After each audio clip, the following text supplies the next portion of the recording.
እግዚአብሔር ያሳያችሁ። ማንም ተራ ሰው ማንም ኤክስፐርት ሲናገረው የነበረ ቻርሊ ሲናገር ነበር። ቻርሊ ከርክ ይሄ ጦርነት ከኢራን ጋር ፕሊስ፣ በነገራችን ላይ ከመሞቱ በፊት የተናገረው ነገር ይሄ ነው። ፕሊስ ትራምፕ አሜሪካንን የኢራን ጦርነት ውስጥ አትክተታት።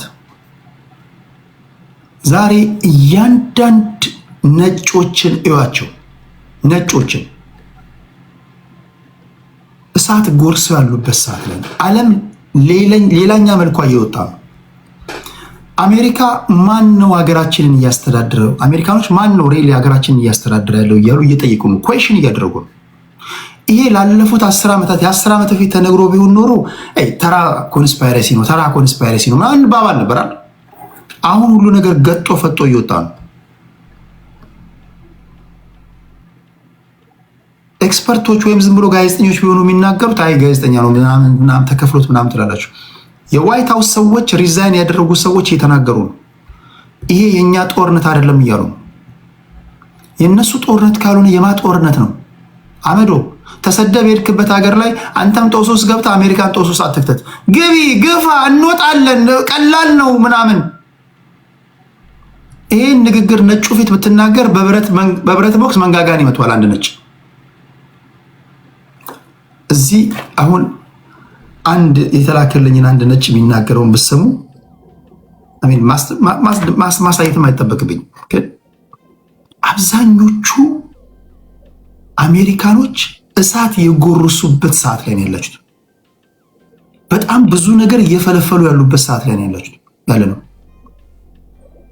እስከዛሬ ተደርጎ በሚኒስትሪ ሚዲያ ተነግሯቸው ያለፈ ነገር ሁሉ ኩዌሽን እያደረጉ ነው። ኦኬ አሁን ወደዚህ እንምጣ።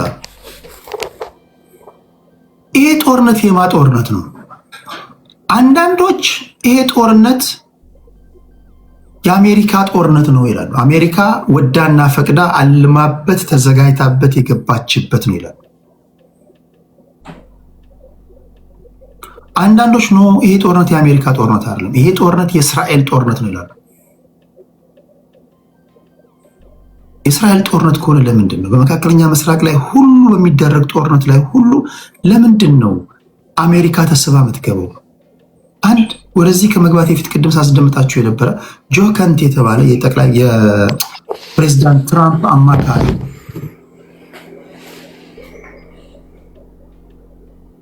ከዚህ ቀደም እኛም እዚህ ውስጥ ስቴጅ ላይ የሚያሉ ሰዎች ሲናገሩ የነበሩትን ነገር ነው የተናገረው።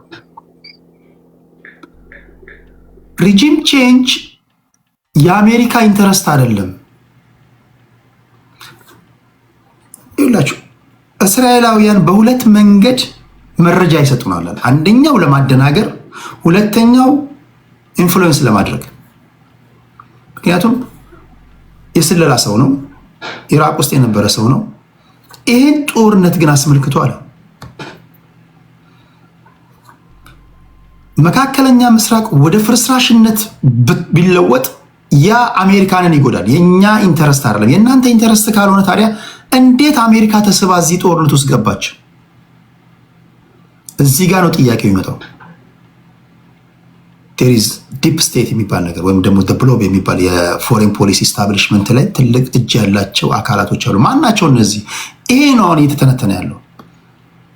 የገልፍ ሀገራት እነ ሳውዲ አረቢያ፣ ባህሬን፣ ዩናይትድ አረብ ኤምሬትስ፣ ኩዌት፣ ኦማን ለአሜሪካ ማለት ኢቨን ከወረ በፊት እንኳን ለፕሬዚዳንት ዶናልድ ትራምፕ የ400 ሚሊዮን ዶላር ጀት ነው የገዙት። እኚህ ሰዎች ምስኪን ናቸው። ወታደራዊ ቤዞቻቸውን ሰጥተዋል። ወታደራዊ ቤዝ ሲሰጥ ሀገር በነገር ላይ በቃ ሴኩሪቲውን እንድጠብቅለት ፈቅዶልሃል፣ ከፍቶልሃል ማለት ነው። በቃ ሀገሪቷ ያንተ ናት ማለት ነው። በሌላ አባባል የፈለግከውን ታደርጋለህ። አሁን ከነዚህ ከወታደራዊ ቤዞች ጋር ተያይዞ እንኳን የምንሰማቸው እነዚህ ወታደራዊ ቤዞች ሁሉ ወታደራዊ ቤዞች አይደሉም። የተለያዩ ሪሶርሶችን ስማግል የምታደርግበት የተለያዩ ድራማዎችን የምሰራበት ነው።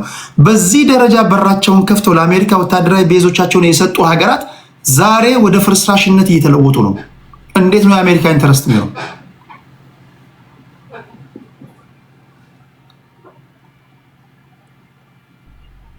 ከአሜሪካ ጋር የ1 ትሪሊዮን ዶላር ንግድ የተስማሙ የተፈራረሙ ነዳጆቻቸውን በዶላር የሚሸጡ በዚህ ግቡ ስትላቸው በዛ የሚገቡ በዚህ ውጡ ስትላቸው በዛ የሚወጡ ለእንትና ሸጡ ስትላቸው ለእንትና ማይሸጡ እኚህ ሀገሮች ወደ ፍርስራሽነት የተለወጡ ነው። እንዴት እኛ እዚህ ውስጥ ገባን?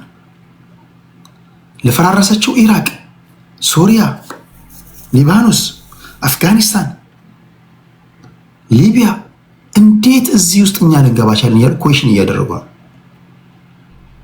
አሁን ጥያቄው እስራኤላውያን ምንድነው የሚፈልጉት? ቤንጃሚን ኔታንያሁ ከዚህ ጦርነት ምንድነው የሚፈልገው? ኒክሌር ስላላቸው ኢራናውያን ያን ለማውደም ነው።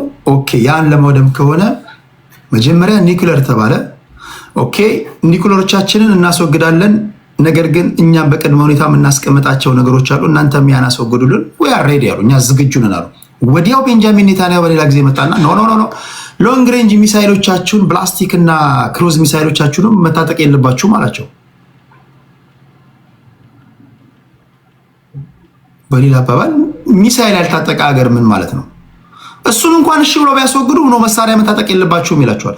እንደዛ ካለ ዲፕ ዳውን ስትገቡ የፈለገው ኒክሌሩ አይደለም፣ የፈለገው ሎንግ ሬንጅ ሚሳይል ስለታጠቁ አይደለም። የተፈለገው መካከለኛ ምስራቅ ወደ ፍርስራሽነት እንዲለወጥ ነው።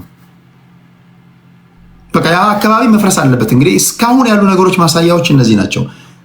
አሜሪካንን ታዲያ ለምንድን ነው በዚህ ደረጃ እየሳቡ የሚያስገቡት? የአሜሪካ ፖለቲካ አውትሶርስ የተደረገ ነው ጋይስ። ጆኬን ታሰማችኋለሁ። ዶናልድ ትራምፕ ብቸኛው ሰው ነበር ይህን ጦርነት ለማስቆም፣ ነገር ግን አልቻለም። ያልቻለው አንደኛ ዙሪያውን የከበቡ ሰዎች ፕሮ እስራኤሎች ናቸው፣ ወይም ደግሞ ቱዋርድስ እስራኤል ዳይሬክሽን የሚሄዱ ናቸው፣ ሚስሊድ የሚያደርጉ ሰዎች ናቸው። ኢቭን በንግግሮቹ እንኳን እኔ ስቲቭ ውድኮቭ እና ጄሮም ክርሽነር ናቸው ይሄን የነገሩኝ እንጂ እኔ የማውቀው ነገር የለም እስኪል ድረስ ደርሷል። ሁለተኛ ፒት ኤግዚስት የሚባለው የመከላከያ ሚኒስትሩ ወይም የጦር ሚኒስትሩ ሪፖርት የሚያቀርቡለት የተሳሳተ ነገር ነው። ሰውየው እኮ ኢንስቲንክቱ ይነግረዋል፣ ግን ምንም ማድረግ አልቻለም። ምንም ማድረግ አልቻለው ለምንድን ነው? በጣም የገረመኝ የታከር ካርልሰን እና የጆ ኬንትን ኢንተርቪው ካደመጣችሁ ትራምፕ ቤተሰቡን የሚወድ ሰው ነው ሲመስለኝ። ለቤተሰቡ ብሎ ነው ሰውየው። ለቤተሰቡ ብሎ ከሆነ እዚህ ደረጃ ከሆነ አንደኛ የአሜሪካ ፖለቲካ ሊያስቃችሁ ይገባል። ሁለተኛ ምንድን ነው የአሜሪካን ፖለቲካ ኮንትሮል ያደረገው ማን ነው? እዚህ ደረጃ ከተግባባን ወይም ደግሞ እዚህ ደረጃ ከሰማችሁ እስራኤል ምንድን ነው እቅዷ? አሁን እየተግባባን እየቀረፍን እንመጣለን። ግልጽ እያለልን ፍንትው እያለልን ይመጣል ብዬ አስባለሁ። ለማንኛውም ቅንጭብ ያለውን ኢንተርቪው ላስደምጣችሁ፣ ዩቲዩብ ላይ ላላችሁ። ይሄ ሪዛይን ያደረገው የዋይት ሃውስ ባለስልጣን ነው።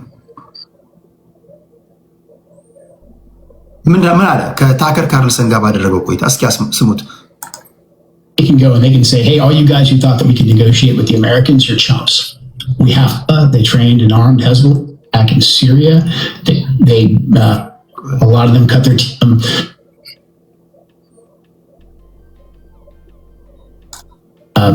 Created Hezbollah.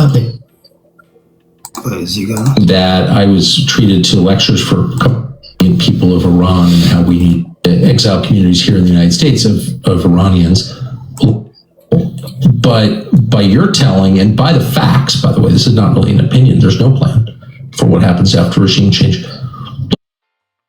Like the people pushing that line would be happy to see a permanent civil war there, which is insanity. So if we do want a real regime change and we want the people to rise up and want it to happen fairly organically, going aggressively after the Ayatollah was the last thing that we ever should have done. Again, like I'm no fan of the former supreme leader, like Khamenei. However, he was moderating their nuclear program. He was preventing them from getting a nuclear weapon.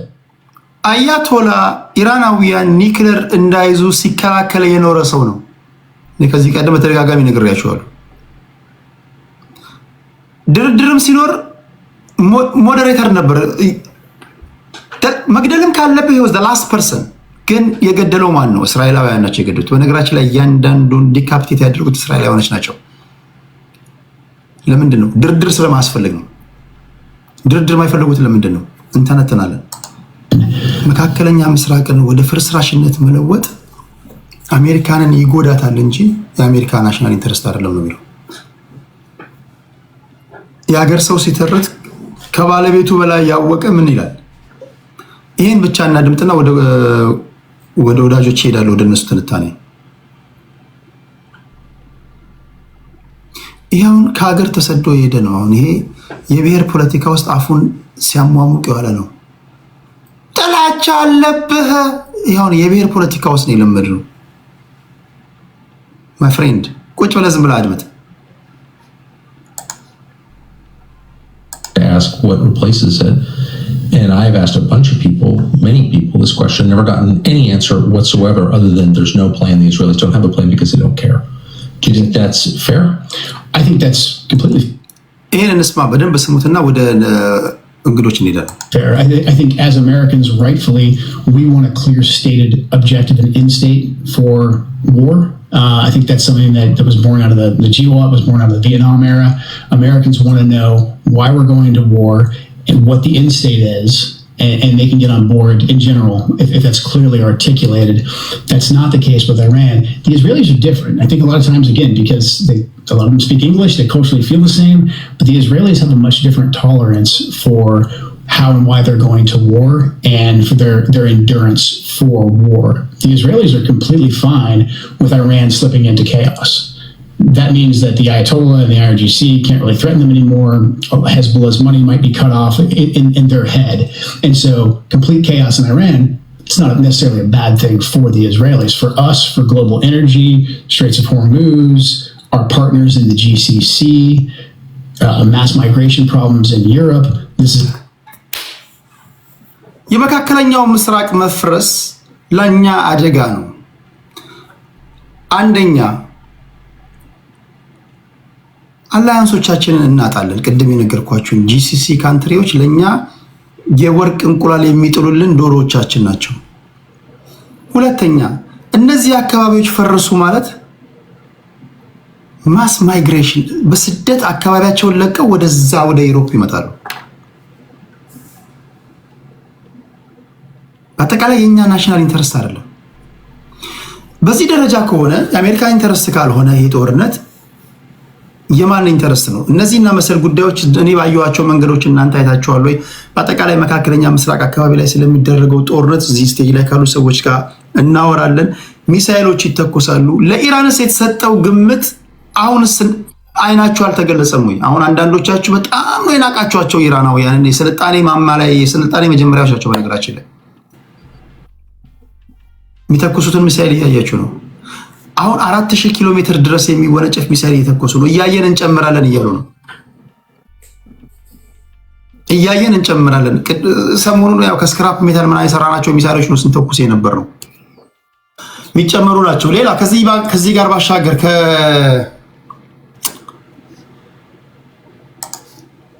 ወደ እስራኤል የተኮሱትን ወደ ዲሞና የኒውክለር ተቋም ላይ ወይ ደግሞ ዩራኒየም እና ኒውክሌር ወደሚብላላበት አካባቢ ላይ የተኮሱትን አይታችኋል። ከፍተኛ ጥንቃቄና ጥበቃ የሚደረግለት ቦታ ላይ ፔኔትሬት አድርገው ወይም ደግሞ አይረን ዶም፣ ጎልደን ዶም፣ ዳቪድ ስላንግ፣ ሴጣን 1 እና 2 ብለው ፔኔትሬት አድርጎ ማቆም ካልቻለና ያንን መምታት ከቻለ ውድመት ማስከተል ከቻሉ አፈጉባኤያቸውም እንዳለው መቆጣጠር አልቻሉ ማለት ነው። ስለዚህ ወደ ሁለተኛው ፌዝ እናልፋለን ብሏል። አሁን ወደዚህ ከመግባቴ በፊት አሜሪካኖቹ የእግረኛ ወታደር ወይም ደግሞ የኔቪ ኃይላቸውን አጠናክረው ወደ ሃርጌ አይላንድ አካባቢ ላይ ያን ኮንትሮል ማድረግ አለብን፣ የህርሙዝን ሰርጥ ማስከፈት አለብን የሚል እንግዲህ ድምዳሜ ላይ ደርሰዋል። ለዚህም ደግሞ ሊንዚ ግራም የተባሉ ፕሮ እስራኤል የሆኑ የሪፐብሊካን ደጋፊዎች እነሱን በመጠቀም ዶናልድ ትራምፕ ወታደር እንዲልክ የተስማሙ ይመስላል። እግረኛ ወታደር የሚገባ ከሆነ ቀጠናው ምንድነው የሚሆነው? ኢራኖች የመጫወቻ ካርድ አላቸው ጋይስ። ብዙ ሰው ዌስተርን ሚዲያዎች የማይነግሩን ወይም አልፎ አልፎ የሚነግሩን ይሄ ሜጀር ሶርስ ኦፍ ኢንከማቸው የሆነ የነዳጅ ማጣሪያቸው ከተመታ እነሱ በተቃራኒው ተግባራዊ የሚያደርጉት ሳውዲ አረቢያ ሪያድ አካባቢ ያለ የዲሳሊኔሽን ፕላንት አለ። ፍሬሽ ውሃ የሚያቀርባላቸው ለጂሲሲ ካንትሪዎች ማለት ነው፣ ማጣሪያ ነው። ያ ተመታ ከተባለ እነዚህ ሀገራት እንደምታውቁት በረሃ ውስጥ ያሉ ሀገሮች ናቸው። ውሃ ካልጠጣ የሰው ልጅ ማክሲመም ከአንድ ሳምንት በላይ መኖር አይችልም። ስለዚህ አደጋ ሊፈጠር ይችላል። ሆርሙዝ ማለት የዓለማችን 30-25% ነዳጅ የሚተላለፍበት ነው። ሁለተኛ ፈርቲላይዘር የሚተላለፍበት ነው። ሶስተኛ የተለያዩ ሸቀጣሸቀጦች የሚተላለፉበት ነው። ፋኦ የፉድ ኤንድ አግሪካልቸራል ኦርጋናይዜሽን ይሄ ጦርነት ብቻ በፈጠረው በቀጣይ ጊዜያቶች 30 የአፍሪካ ሀገራት ለከፋ ረሃብ ይዳረጋሉ ብሏል። ከነዚህ መካከል ኢትዮጵያ አንዷ ናት። ዓለም ምስቅልቅሏ እየወጣ ነው። ጋይስ ምን ትላላችሁ? ክብራትና ክብራን ምን ታዘባችሁ? ይሄ ነገር ወዴት ይወስደናል? መቋጫ ውስጥ እንዴት ነው? ከኢዙ ጀምራለሁ፣ ከዋንጋሪ ከዛ አሸናፊ። ከዚህ በኋላ ግድ ካልሆነ በስተቀር ሰው መጨመር አልፈልግም። በሶስቱ ብቻ እናወራለን። ከኢዙ ልጀምር። ኢዙ እንዴት ታዘብከው መካከለኛው ምስራቅ? ሰላም ቴዲ እንዴት ነው? ሁላችሁንም እንዴት ናችሁ? እኔ ከምን ልጀምር መሰለ? ጆኬንትና ከእንትና ጋር ካረገው ኢንተርቪው ነው የምጀምረው። እሱም ምንድነው የኒውክሌር ፋሲሊቲያቸው ላይ በተመረኮዘ ባደረጉት ጥቃት እሱ ላይክ ኢሚነንት ሬት ያደርሳሉ ወይ ብሎ ነበር ጥያቄውን የጠየቀው ከሰማውና እሱ ምንድነው ያለው? ነው ነበር ያለው። ምክንያቱም ባላቸው ኢንተለጀንስ አማካኝነት ኢራን ዩኤስ ላይ ምንም አይነት የሆነ ዳንጀር የሆነ ትሬት ምናምን አታደርስም ብለው ኦሬዲ መረጃው አላቸው አስቀድሞ። እና ደግሞ ከ2004 ጀምሮ አሁን የሞቱት አያቱላው አላ አይደለ ኢስላሚክ ሩል ፈትዋ የሚባለው ነገር በሱ ይከለክሉ ነበር። አንተም ደጋግመህ እየጠቀስከው ነበረ። ስለዚህ እንትን ያሉት ይሄ በኒውክሌር አሳበው ያደረጉት ወረራ ተቀባይነት የለውም ማለት ነው እንደ ኬንት ገለጻ። አንደኛው እሱ ነው። ሁለተኛው ደግሞ የተለያዩ ጥቃቶች ተፈጽመዋል። ባለፈውም እየገለጽከው ነበረ። ኢራን ያው ብዙ ሰው አንደርስቲሜት ምናምን አድርጓታል። በእርግጥ ያው የፐርሺያዎችን ታሪክ ምናምን ካወክ በደንብ ጠልቀህ ካወክ በጣም ብሬቨሪ ናቸው። እንደገና ብሪሊያንት ናቸው። እንደገና እውቀትም ስልጣኔም ከነሱ ነው የተነሳው። የመጀመሪያው ኢምፓየር እነሱ ነው የገነቡት። ፐርሺያን ኢምፓየር የዓለማችን የመጀመሪያ ኢምፓየር ነውና ኢራን እንዴት ነው ኢዚሊ ሰሬንደር ታደርጋለች ወይ ለሚለው ባለፈው ስገባ አንድ እንትን ስቶሪ ጠቅሼልህ ነበር አይደለ? እንዴት ነው በቀላሉ እጅ ትሰጣለች ወይ የሚለውን ካነሳን በቀላሉ እጅ አትሰጥም የነበረው እና ምንድነው የተካሄደው? ኩፋ የሚባል ወይም ከረንት ዴይ ኢራቅ የምትባለዋ ማለት ነው የባግዳድ ህዝቦች ሁሴን የሚባል የፕሮፌቱ የልጅ ልጅ ማለት ነው የፕሮፌቱ የልጅ ልጅ ወይም ግራንድ ሰንን እንዲመራቸው ኢንቫይት ያደርጉታል። ኢንቫይት ሲያደርጉት ምንድነው የተፈጠረው? መንገድ ላይ ካራቫኖች ኢንተርሴፕት ያደርጋሉ። እሱ መንገድ ላይ ያለ በቁጥር አይ ቲንክ 70 ናቸው። ኡሚያድ ሱልጣኔቶች ናቸው ኢንተርሴፕት ያደርጉት። በዛ መሃል የኤፍራጥስ ሪቨርን አክሰስ ተከለከሉ። ከዛ በኋላ ሙሉ 70ም ነው ያለቁት። እና በእነሱ በኢራኖች አመለካከት ይሄ ምንድነው ለኦፕሬሽን ወይም ለአግሬሽን እጅ ያለ መስጠትና 70 ሆነው ራሱ ወደ 2000-3000 የሚሆን ሰራዊትን ቢሞቱ እንኳን ሙሉ ለሙሉ ቢሞቱ እንኳን ተጋፍጠው ማለፋቸውን ገብተዋል አይደለ? ተጋፍጠው መሞታቸው ምናን የሚያሳይ ስቶሪ ስላላቸው እነሱ አንደኛ ይሄንን ነገር ደግሞ ሲያዩ ምንድነው ተዋክተን ብንሞት ለሀገራችን መስዋዕት ነን ብለው ነው የሚያስቡት። ስለዚህ ከዚህ ኮንሰፕት አንፃር በቀላሉ እጅ አይሰጡም አንደኛ። ሁለተኛ ነገር ደግሞ ኢነርጂያቸውና ኦይል ኢንፍራስትራክቸራቸው ላይ ችግር ቢደርስ ጂሲሲን በጣም ዲስታቢላይዝ ያደርጉታል። ያ ሆነ ማለት ደግሞ ቅድም አንስተዋል፣ አንደኛ ማስ ኢሚግሬሽን ይከሰታል። ይሄ ማለት ኢሮፕ እያየነው ነው፣ ማስ ኢሚግሬሽን አለ አሁንም ይበዛል። ሁለተኛ አሜሪካንም ኢንዳይሬክትሊ ያጠቃታል። ሶስተኛ ደግሞ ፖይንት የሚሆነው ከዚህ ዋር ማን ነው ተጠቃሚ ሊሆን የሚችለው ካልን ቻይና በጣም ተጠቃሚ ነች። ምክንያቱም ከኢራን ጋር ያለምንም ዌስተርን ኢንተርፈረንስ ነዳጆቿን በጣም ልትሻሻት ትችላለች በዚህ ግርግር። አንደኛ ነገር ቆይ ግን እሱ ጋር እንመጣበታለን እኮ የመጨረሻ ዙር ላይ። አሁን አንድ ማወቅ የምፈልገው ያው የታከር ካርሰን ኢንተርቪው ስላየ ከጆ ከንት ጋር አድርገው ለማለት የፈለገው ይገባል። ግን አድማጭ ተመልካቾች ማወቅ ስላለባቸው እስኪ ንገራቸው። ለምሳሌ አያቶላን መግደል የአሜሪካ እቅድም ፍላጎትም አልነበረም። እነዚህ ሊደሮቻቸው ትራምፕ ስላለ ፈልገዋል ማለት አይደለም። በነገራችን ላይ ትራምፕ እስራኤል ለወሰደችው እርምጃ የግድ እኛ ያደረግን ማለትን ስለሚፈልግ ዝም ብሎ ይላል። ቃሲም ሱሌማኒ ገደልን፣ አሊ ላርጃኒ ገደልን፣ አያቶላን ገደልን ምናምን ይላል። ግን አክቹዋሊ አሜሪካኖች የወሰዱት እርምጃ አይደለም። ይሄ እነዚህ መንፈሳዊ ሊደሮች እና እነዚህ ሳይንቲስቶች እነዚህ የፖለቲካ ወታደራዊ ሊደሮች የሚገደሉት እንደ ጆከንት ንግግር ከሆነ በእስራኤላውያን ነው። ለምንድን ነው የሚገሏቸው? እንዴት መሰለ አሁን እዛም ኢንተርቪው ላይም እንደተነሳው ኬንት ሲናገር ሲጀመር የአሜሪካ ኢንተለጀንስ ፍላጎት አልነበረም ጦርነቱ። አሜሪካዎች የሚፈልጉት አይደለም፣ እንደ አሜሪካ ናሽናሉ ምናምን የሚፈልገውም አይደለም። አሁን ፖሉ የሚያሳየው ኔታንያሁና ላይክ ቅድም ዲፕ ስቴት ምናምን ያልከው ድራግ አድርገው ነው ያስገቧቸው። እነሱ ናቸው ድሮቭ ያደረጉት ይህንን እንትን ማለት ነው አግሬሽን። ግን ምንድነው ሲናገር የነበረው አያቶላ በራሳቸው ከ2004 ጀምሮ ኮንድመንስ ያደረጉት ነበረ። አጌንስት ናቸው ለኒውክሊየር ዌፖን እንዳይሰራ ማለት ነው እንጂ እነሱ ቢፈቅዱ ኖሮ እስካሁንም አብላልተው ኢንሪችድ አድርገው ሊጨርሱት ይችላል። ምክንያቱም 60% ነው ኢንሪችድ ተደረገ የተባለው አይደለ? ኦልሞስት 60% 400 ኬጂ ዩራኒየም አላቸው ማለት የተወሰነ ነው የሚቀራቸው። ምክንያቱም ወደ ኒውክሊየር ዋሬድ ለመቀየር 90% ከደረሰ ወደ ዋሬድ ይቀየራል። 90% አለ ማለት ማንም ሀገር አይናገርህም። ምክንያቱም ሰሜን ኮሪያን ካየ 90% ነው ኢንሪችድ ያደረገችው፣ ማንም አይናገራትም። ምክንያቱም ወደ ዋሬድ ተቀይሯል፣ ወደ ቦምብነት እንትን ማድረግ ይችላል። ግን እሱ ሲያወራ የነበረው ትራምፕ ሲመጣ ራሱ አያቶላን የማስወገድ አላማ የለውም። ምክንያቱም ምንድነው የሆነው ከማስወገድ ይልቅ ኢኮኖሚካሊ ጫና ነው ማሳደር የፈለገው። ከሰማው ቃሲም የሚባለውን የሄዝቦላ የፕሮክሲያቸውን እንትና ኢሊሚኔት አድርጓል። 2 ትላልቅ አይኮኖቻቸውን ኢሊሚኔት ካረገ በኋላ ኢስካሌት ላለማድረግ ምንድነው የትራምፕ ስትራቴጂ የነበረው ኢኮኖሚካሊ ፕሬሸር መፍጠር ነው። እሱ ደግሞ ተሳክቶለታል እንዳየ ነው። ምክንያቱም አንድ ዩኤስዲ ኦልሞስት 1 ሚሊዮን ምናምን የኢራኒያን ሪያል ምናምን እንደዛ ነው። ለዛም ነው ሰው የወጣው ያኔ ያው የውጭ ተጽዕኖ ቢኖርበትም የነሲአይ ምናምን የተወሰነ ሰው ወጥቶ የተገደለበት ሞመንት አለ አይደለ? ባለፈው ተቃውሞ ሰልፍ። ግን የትራምፕም አላማ አልነበረም። ኔታንያሁ ቀምሮ ምናምን ነው እዚህ ድራግ ያደረገው። ኬንት በዚህ ደረጃ ኔታንያሁ ከሆነ የቀምረው አሜሪካ እንደ ሀገር በአሜሪካኖች እጅ ናት ያለችው ማለት ይቻላል። እኔ ከበፊት ጀምሮ እሱን አላምንም። ምክንያቱም ለምሳሌ ትላልቅ ለምሳሌ ኦፕንኤአይም ሊሆን ይችላል እነ ጉግልም በላቸው ትላልቅ ካምፓኒዎችን የተቆጣጠሩት ያው ጂሶች ስለሆኑ እውቀት አላቸው። ምንም የሚደበቅ የሚደበቅ ምናምን ነገር የለውም።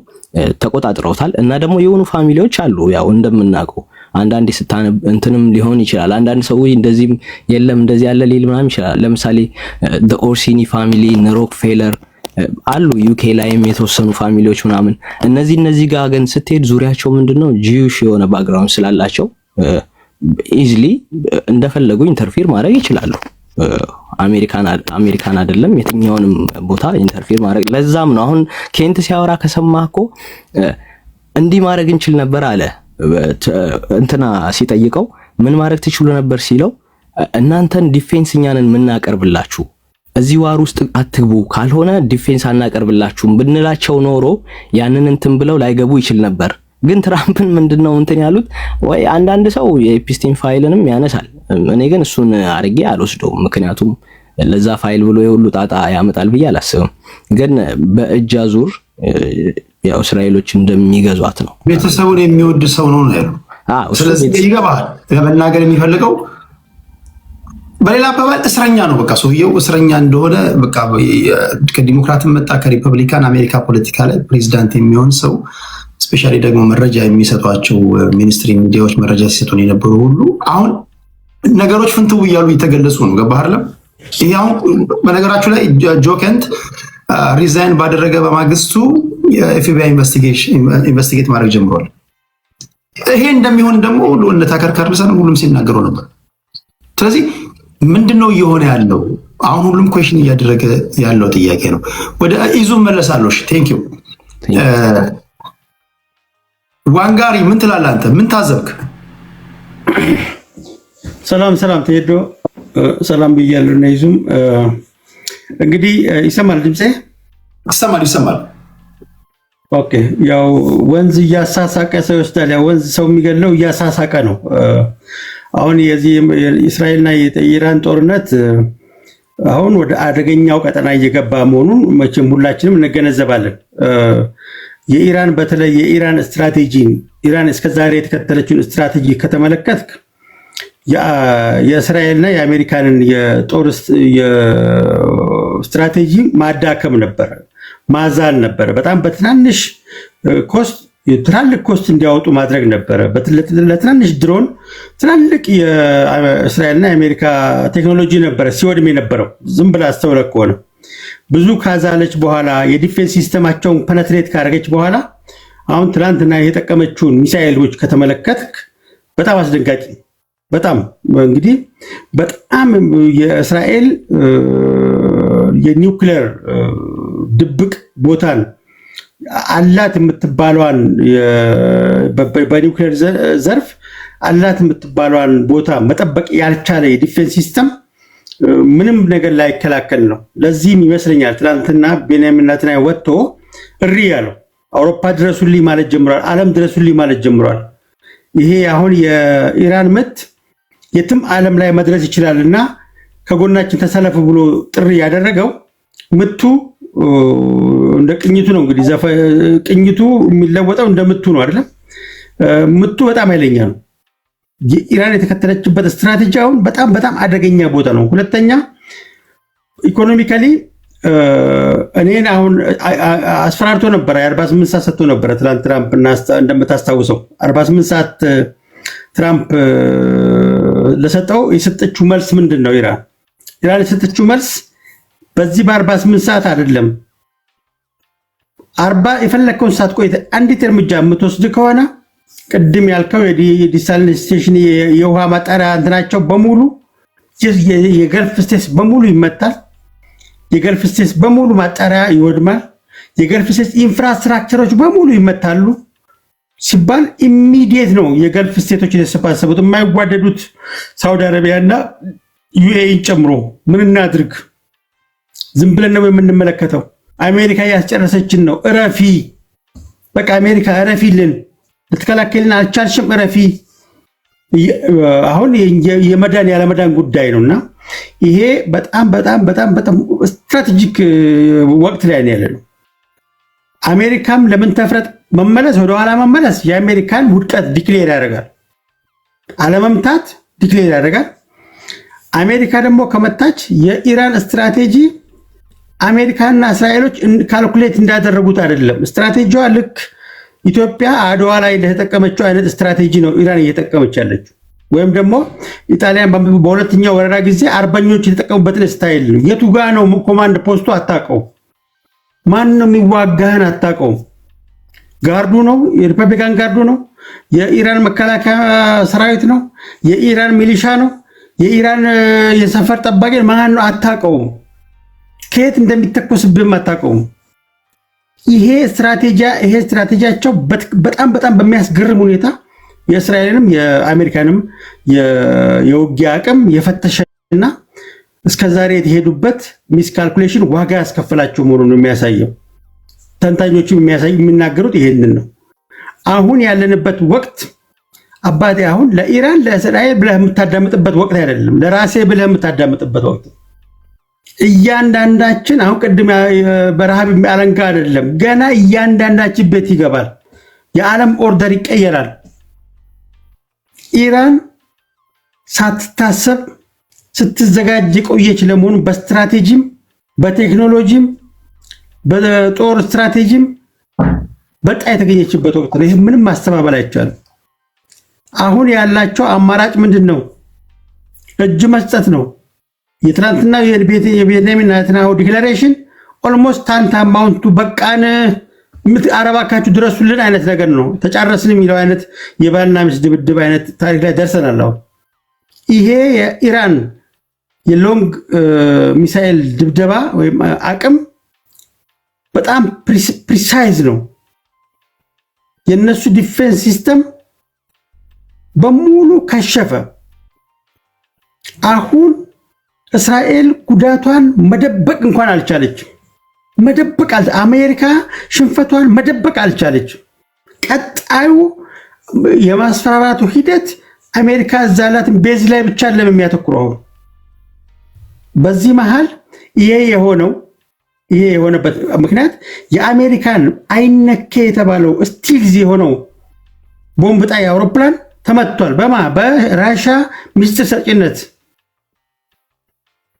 በራሻ ሚስጥር ሰጪነት የአሜሪካ አይታይም ማንም አይመታውም የተባለው ቢምናምን የመጨረሻው ውዱ በቢሊየንስ የሚዋጋ ያለው ተመቶ ወድቋል ትላንት። ይሄ ኢንክሬዲብል ነው። እስከዛሬ ማንም ያልደፈረው መሳሪያ ማንም የማያየው ከራዳር ውጪ የሆነው ዲቴክት ማድረግ ጀምረዋል። ይሄ እጅግ በጣም የሚያስደንቅ በኋላ ተደናግጠው ወደ አላስፈላጊ የዓለም የቱሪስት ሳይታሰብ ቃታውን የሚስቡት ይመስለኛል። የሚሻይሉ እስራኤልም እየተንደረደረች ይመስለኛል። አሁን ትናንትና የቤንያሚን ኔታንያሁን መግለጫ የተመለከተ ሰው ዋትስ ኔክስት ብሎ ሲያስብ እኔ ዘገንነኛል።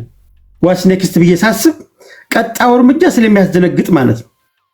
እና አይ ቲንክ ሁላችንም ጆሮአችንን አቁመን የምናዳምጥበት ወቅት ነው። አሁን እዛ ማዶ አይደርስብንም ብለን የምናስበው አይደለም። ይሄ ጦርነት ዓለምን ነው የሚደበላልቀው። ሌላው በጣም እስከዛሬ ትኩረት ያልሰጠነው በኢራን በዛ በሆርሙዝ በኩል የሚያልፈው የዓለም የኔትወርክ ገመድ ነው። ይህንን ገመድ ከመታችሁ ዓለም ዲስኮኔክትድ ነው የሚሆነው። ፎክራለች ኢራን በዚህ ላይ።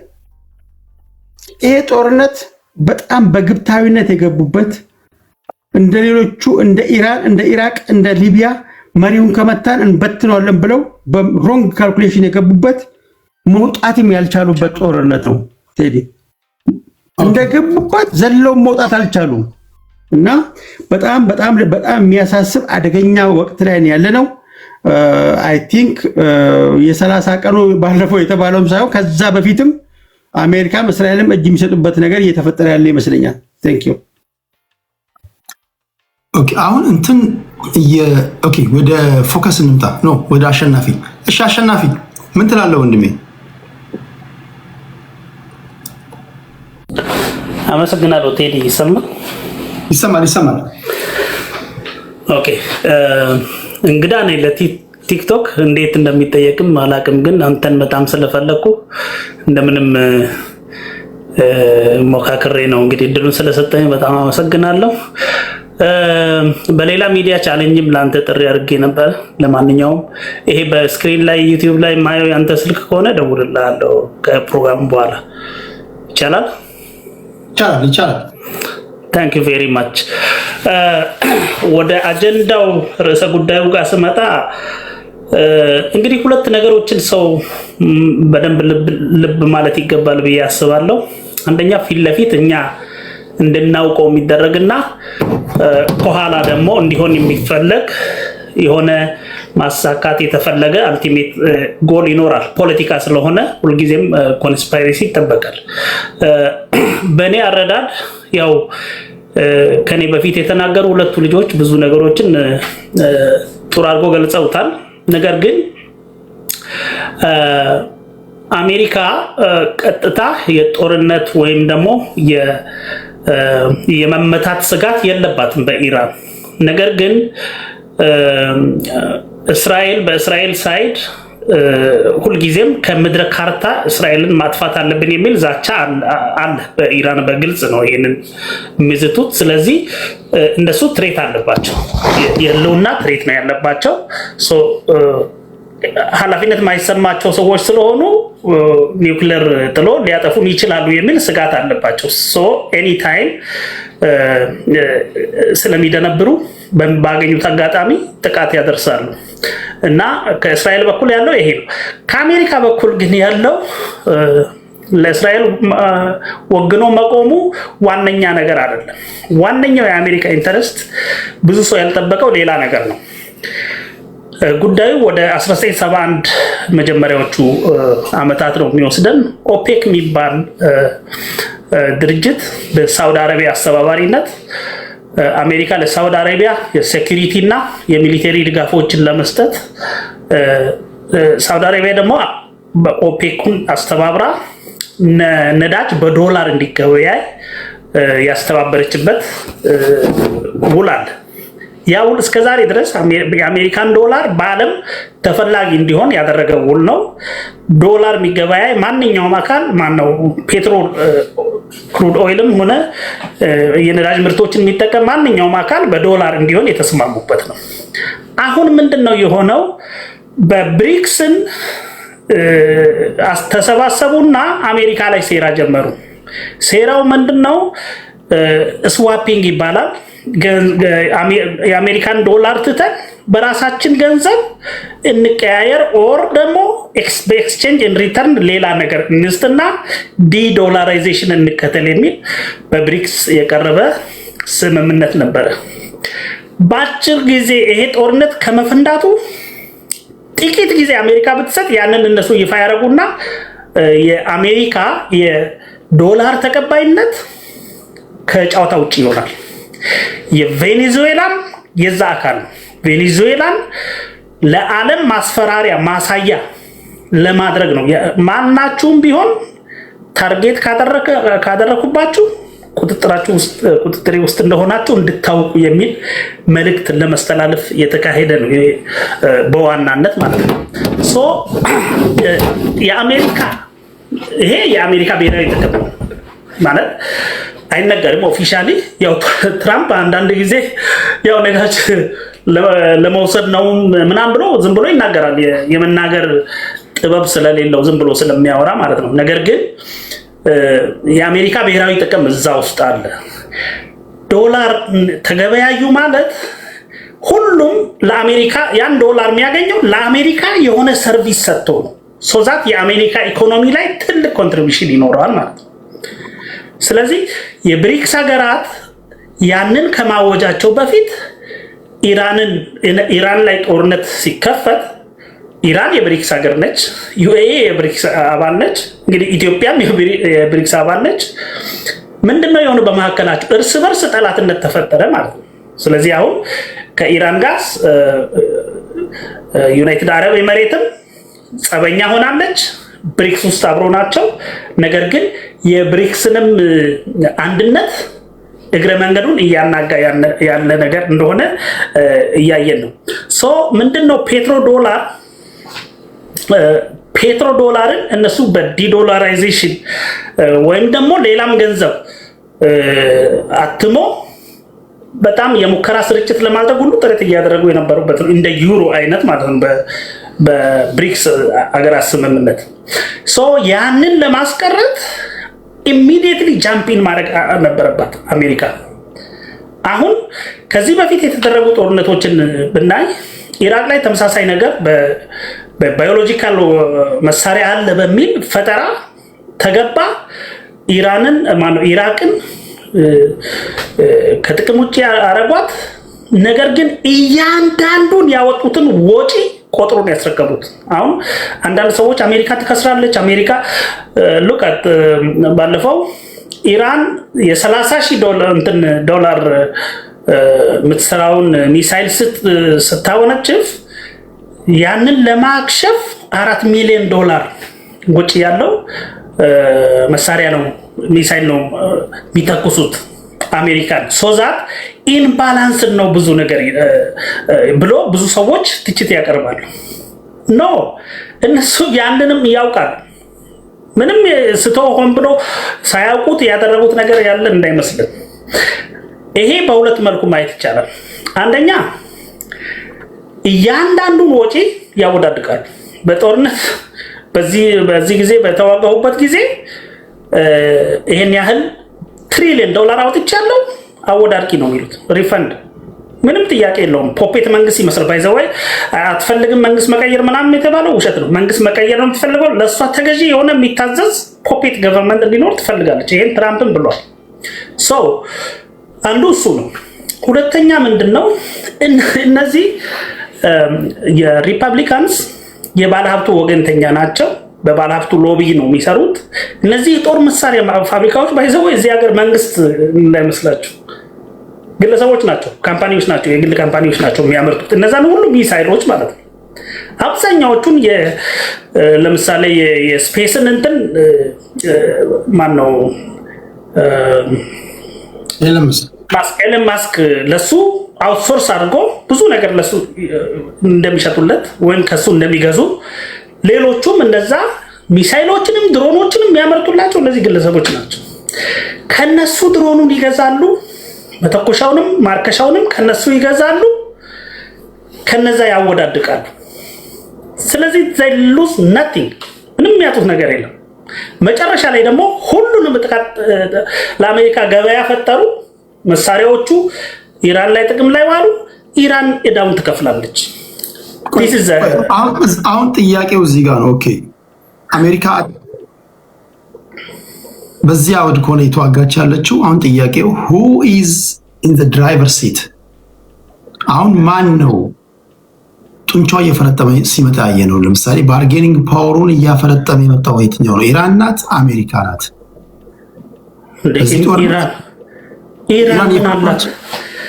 ኢራን ምን አላት ማለት የዲፌንስ ኤር ዲፌንስ ሲስተማ በሙሉ ጠፍቶ መጫወቻ የሆነች ኢራን እየተሸነፈች ነው እየመጣች ያለችው ብለን የምታስበው? ኦፍ ኮርስ ምን ጥያቄ አለው እንዴ? እነሱ አሁን ኢራን እየተሸነፈች ከሆነ እየመጣች ያለችው አሜሪካ ይህን ጦርነት ማሸነፉ አይቀርም ካልክ አሸነፈች የሚባለው ምን ስታደርግ ነው? ኢራን ስታንበረክክ እጅ ሰጥቻለሁ ብላ በአሜሪካ ሰረንደር ያደርጋሉ። ቅድመ ሁኔታ ያስቀምጣሉ። በዛ ቅድመ ሁኔታን ተቀብሎ ወይ ወደ ድርድር ይገባሉ። ያ ደን አሜሪካ ደግሞ ይሄን አርጊ ይላል ቅድመ ሁኔታው ላይ። ለምሳሌ ይሄን ያህል ወጪ አውጥቻለሁ መልሺ ከአሁን ወዲያ እንደዚህ ለማድረግ ልክ 6 ቀን ጦርነት ላይ ግብፅን እንዳስፈረመችው ማለት ነው። ሁሉን ነገር ታስፈርማለች፣ ዘን ሰሚት ታደርጋለች ኢራን። ምንም ሌላ አማራጭ የላትም። ሁለተኛ አሁን ለምሳሌ ኤክስፐርቶች እና ወታደራዊ ሳይንቲስቶች ግን የሚሉት ይሄ ጦርነት ለኢራን ሰርቫይቭ ማድረግ ለኢራን ማሸነፍ ነው። በአሜሪካ በኩል ግን ይዞ የሚመጣው ጦስ አንደኛ ኢራን አሁን እንኳን የጠየቀች ያለችው ጥያቄ ያለ በውጭ ጉዳይ ሚኒስትሯ በአባስ አራቺ በኩል ምንድነው የምትለው? መደራደር ከፈለጋችሁ አሁን ነገሮች ወደ ነበሩበት አይመለሱም። ግን መደራደር ግዴታ ከሆነና ከለመናችሁን የሚከተሉትን ነገሮች ማድረግ አለባችሁ። የመጀመሪያው ኢራን ላይ ለፈጠራችሁት ውድመት በሙሉ ካሳ መክፈል አለባችሁ። ሁለተኛ ድጋሚ ወደዚህ አካባቢ ላይ መታችሁ ለጥቃት እንደማትመጡ ማስተማመኛ ሊሰጡን ይገባል። ሶስተኛ ከጎረቤቶቻችን ወታደራዊ ቤዞቻችሁ ለአንዴና ለመጨረሻ ጊዜ ጠቅላላችሁ መውጣት አለባችሁ። ቢኮዝ ለእኛ የናሽናል ሴኩሪቲ ትሬት ስለሆናችሁ የሚል ነገር አሰምቷል። ለኢራናውያን ማሸነፍ ማለት እነዚህ ሶስቱን ነገሮች ሲያሳኩ ነው። ለአሜሪካን ደግሞ አንተ ያልከው ኢራናውያን ነጭ ፎጣ አውለብልበው ተሸንፈናል የምትሉትን እናደርጋለን፣ ለወደመውም ውድመት እናንተ ላይ ላደረስ ነው ካሳ እንከፍላለን ሲሉ ነው ብለህ የምታስበው? ቴዲ አሁን አፐር ሃንድ ስትይዝ እኮ ነው ቅድመ ሁኔታ የምታስቀምጠው። ምንም እኮ አሁን ኢራን ምንድነው ያን ያክል አሁን ሌተስት እንትኑ ዴቨሎፕመንቱ ምንድነው ሎንግ ሬንጅ ሚሳይል መተኮሷን ነው። ሌላ የተለየ ነገር ምንድነው? ምን ያን ያክል ሲግኒፊካንት የሆነ ጉዳት ማን ላይ ያደረሰች? እሺ ስትሬት ኦፍ ሆርሙዝ ለምንድን ነው ማስከፈት ያቃታቸው? ኦኬ እሱ ጋር ልመጣ ነበር። ስትሬት ኦፍ ሆርሙዝ መዘጋቱ ለአሜሪካ አትፈልገውም ያንን ማለት ነው። ምክንያቱም የአሜሪካ አሊያንስ አሉ እዛ ጋር ዩኤኢን ጨምሮ ማነች ኳታር፣ ኢራቅ ውስጥ ትልቅ የአሜሪካ ቤዝ አለ። ያኔ ያው ኮንትሮል ሲያደርጉ የራሳቸው መንግስት ስላስቀመጡ ለአሜሪካ የሚታዘዝ መንግስት ነው ያለው። የአሜሪካ ትልቅ ቤዝ አለ። በዛ ነው መተላለፊያው። ሌላ መውጫ አሁን በነገር ላይ ኢራቅ ውስጥም አመፅ ተነስቷል አጌንስት አሜሪካ። እሱን አልተከታተልኩም፣ ግን ሊነሳ ይችላል አጋጣሚውን ተጠቅመው እና ዞሮ ዞሮ አንደኛ የዶላር ገበያው ስቲል አሁን ምንድነው የመጀመሪያው እንትን ዲዶላራይዜሽን ስዋፕን ተጠቅሞ ወደዛ እንዳይሄዱ ይሄን ነገር አደነጋግሮ ሽብር ፈጥሮ ነገሩ ወደ ነበረበት መመለስ ነው። አሁን እኮ ኦልሬዲ ስትሬት ኦፍ ሆርሙዝ እኮ በነገራችን ላይ ክፍት ነው። የተከፍቱነቱ ግን ለአሜሪካ አላያንሶች ወይም ደግሞ ለአሜሪካ ወዳጆች ሳይሆን ለኢራን ወዳጆችና ኢራን ለምታስቀምጠው ቅድመ ሁኔታ ለተስማሙ ሀገራት ነው። ያውም ደግሞ ነዳጅ ይሸጡ ያሉት ኦልሬዲ በዩዋን ነው፣ በቻይና ገንዘብ ማለት ነው። እሱ እኮ ነው ትልቁ ችግር ማለት ነው። ኦልሬዲ ከጀመሩ ይሄን ማስቆም የአሜሪካ ኃላፊነት ነው። ኦልሬዲ እኮ ገብቷል። ወደ ፔትሮ ዶላር ላይ አደጋ ደቅነዋል እኮ በቃ ኦልሬዲ ጀምረዋል። ኤግዛክትሊ እንደዛ ከሆነ አሁንም ቢሆን አሜሪካ ኢራን ላይ ተጨማሪ ማለት ኢራን ከሆነች በዩዋን እየሸጠች ያለችው ወይም ደግሞ በሌላ ሚንስ ከአሜሪካ ዲዶላራይዜሽን ተጠቅማ ከሆነ መቼም ቢሆን ጦርነቱ አይቆምም። አሜሪካ ያ እንትን ሰሚት አድርጎ ያን ነገር እስኪተው ድረስ መበቀሉ አይቀርም። ግን በዛ ምክንያት ይሄን ስታሳካ አሁን ኢራኖች በነገር ላይ ድጋሚ ወደ ኋላ እንመለስም ብሏል። በዚህ ነው የምንቀጥለው። ስለዚህ ለአሜሪካኖች ኢራንን አንበረከኩ የሚባሉት ይሄን አካባቢ ሲቆጣጠሩና በእነሱ ተርምስ ሲያንቀሳቅሷቸው ነው ማለት ነው። ኤግዛክትሊ። ሁለተኛ ነገር ያ መች ነው ደግሞ አንተ ትንታኔ ሁለተኛ ነገር ምን መሰለ፣ እነሱ ከላይ መደብደብ ብቻ አይደለም ከስር ህዝቡ ይሄንን አምባገነን ስርዓት እንዲያስወግድ ብሎ በጣም ከፍተኛ ድጋፍ እያደረጉ ነው። ህዝቡ አሁን የኢራን ህዝብ በፊት እኮ እንደውም ከጦርነቱ በፊት እኮ ከፍተኛ የሆነ እንትን ነበር፣ ሬዚስታንስ ነበር። አሁን ህዝቡ ከማን ነው ገና ነው? ከአይአርጂሲ በኩል ወይም ደግሞ ከኢራን መንግስት በኩል ያሉት ወይስ ደግሞ ከአሜሪካ በኩል ናቸው ህዝቡ? አሁን ጦርነት ላይ የተደበደበች ስለሆነ ጸጥ ብለዋል። ነገር ግን ይሄን አምባገነን አንሱልን የሚል ኢቭን ከጦርነቱ ከመጀመሩ በፊት በስፋት ሰልፎች ነበር። እንዲያውም በጣም ብዙ ሺህ ሰዎችን ገሎ እኮ ነው። ስለዚህ አሁን ያለው የኢራን ህዝብ ይሄን ያለውን አምባገነን መንግስታችንን አባሩልንና እናንተ ኢንስቶል አድርጉልን ለኛ ዲሞክራሲያዊ ስርዓት አምጡልን እያለ ነው የምትለው። አሜሪካኖች የሚያመጡለት መንግስት ወይም ኢንስቶል የሚያደርጉለት መንግስት የኢራንን ችግር እንደሚፈታና ዲሞክራሲያዊ ስርዓት እንደሚፈጥርላቸው አምነው ማለት ነው። እንደዛ ነው እያልክ ያለው ነው። ከጦርነቱም በፊት ጀምሮ ነው ነበረ ነው የምልህ። ይሄ የህዝብ ሬዚስታንስ ነበረ። በጣም እንደው ማሲቭ የሆነ አስደንጋጭነቱ እሱ እየቀነሰ መጣ። መጀመሪያ ተቃውሞች ነበሩ እኮ ኤለን መስክም ሱፐር ሊንክ ኢንተርኔት ሲዘጋባቸው ከሱፐር ሊንክ ኢንተርኔት የሰጣቸው ፕሮቫይድ እያደረጋቸው ሞሳድም ስላይን እየገባ አነሳስተዋቸው ነበር። ሞመንት ስፒሪቹዋል ሊደሩን ሲገሉባቸው 170 ህጻናት የሴቶች ትምህርት ቤት ላይ ሚሳኤል ሲተኩሱ እሱ ነው ይልቅ በጣም አሁን ህዝቡ ጭራሽ ከመንግስታቸው ጋር ሆነ። ከመንግስቱ ጋር ደግሞ ከሆነ ህዝቡ እንዴት ነው እግረኛ ወታደር ይዘህ ልትገባ የምትችለው ነው? እግረኛ ወታደርማ አጠብቅ። ስለዚህ በአየር ድብደባ ደግሞ መንግስት መቀየር አትችልማ። ያ በአየር ድብደባ መሪዎችን ትገላለህ እንዴ? እነሱ እኮ አሁን እኮ መሪ ብትገል ችግር የለባቸውም እኮ እስከ 30 ድረስ ተተኪ መሪዎች አሏቸው። ያ አሁን ምን መሰለህ የነሱ ስትራቴጂ መሪዎችን ገለን እነዚህን ደግሞ የለውጥ አራማጆችን እየደገፍን ኢራኖች እርስ በርስ ወይም ሲፋለሙ ይኖራሉ፣ አለዚያም ደግሞ ገልብጦ ዲሞክራሲያዊ መንግስት ወይም ደግሞ ከዌስተርን ጋር ተስማምቶ የሚሄድ መንግስት እንመሰርታለን የሚል ታርጌት ነው ያላቸው። የስትሬት ኦፍ ሆርሙዝን በተመለከተ አሜሪካ ስቲል ሌሎች ሳውዲ አረቢያ በዛ ነው ከሪጋነ ቴዲ ለጨርስ ዞሮ ይምጣ። ሰዓት ስላለቀ ዞሮ ይምጣ። አሁን ሁለት ነገር ማስቀመጥ አለብን። አሁን ማሸነፍ ለአሜሪካ ማሸነፍ ማለት ይሄ ነው ካላችሁ በዚህ ይሄን በዚህ ጊዜ ታደርጋለች። ኢራኖች ስቲል ሰርቫይቭ ካደረጉና መንግስታቸውን ማስጠበቅ ከቻሉ ሪቮሉሽናሪ ጋርዱ ስቲል ሰርቫይቭ ካደረገና ለድርድር ከተቀመጠ የፈለከውን ማሳካት አትችልም ማለት ነው። ስለዚህ ማሸነፍ ራሱ አይ ዞሮ ይመጣል፣ ችግር የለውም። እሱ በሚቀጥለው እንድትመጣ ነው ፎከስውና ይሰማል። ባይዳ እንግዲህ ጤና ይስጥልኝ አለ ወይ ዞሮ ይመጣል። አሸናፊዎች ቴንክ ዩ የእድሉን ስለሰጠኝ አመሰግናለሁ ቴዲ። በቀደም ካነሳው ፖይንት የተወሰነ ወደ ስኮፑ ጠበብ ላለ መንገድ ያየኸው ነገር ያለ ይመስለኛል ቴዲ። ካለፉት 2 ሳምንቶች ያለፈው ሳምንት ትንሽ አይን ገላጭ ነገራቶች ያየን ይመስለኛል። በተለይ የአሜሪካን አውትካም ከዚህ ጉዳይ ምን ለማውጣት ነው እየሞከረች ያለችው የሚለው ጉዳይ ላይ ላስት ታይም አንዳንድ ሀሳብ ሰጥቼ ነበረ። ከቬንዙዌላ ጋር የተገናኘና አዲስ ማርኬት ከፍለጋ ነው የሚል ነው እና መጀመሪያ ከኢራን ስቴቢሊቲ እንነሳና ወደ በርድ ቪው እንሄዳለን እና መጀመሪያ አሁን የኢራን ስቴቢሊቲ ላይ ስናወራ የኢራን ዲፌንስ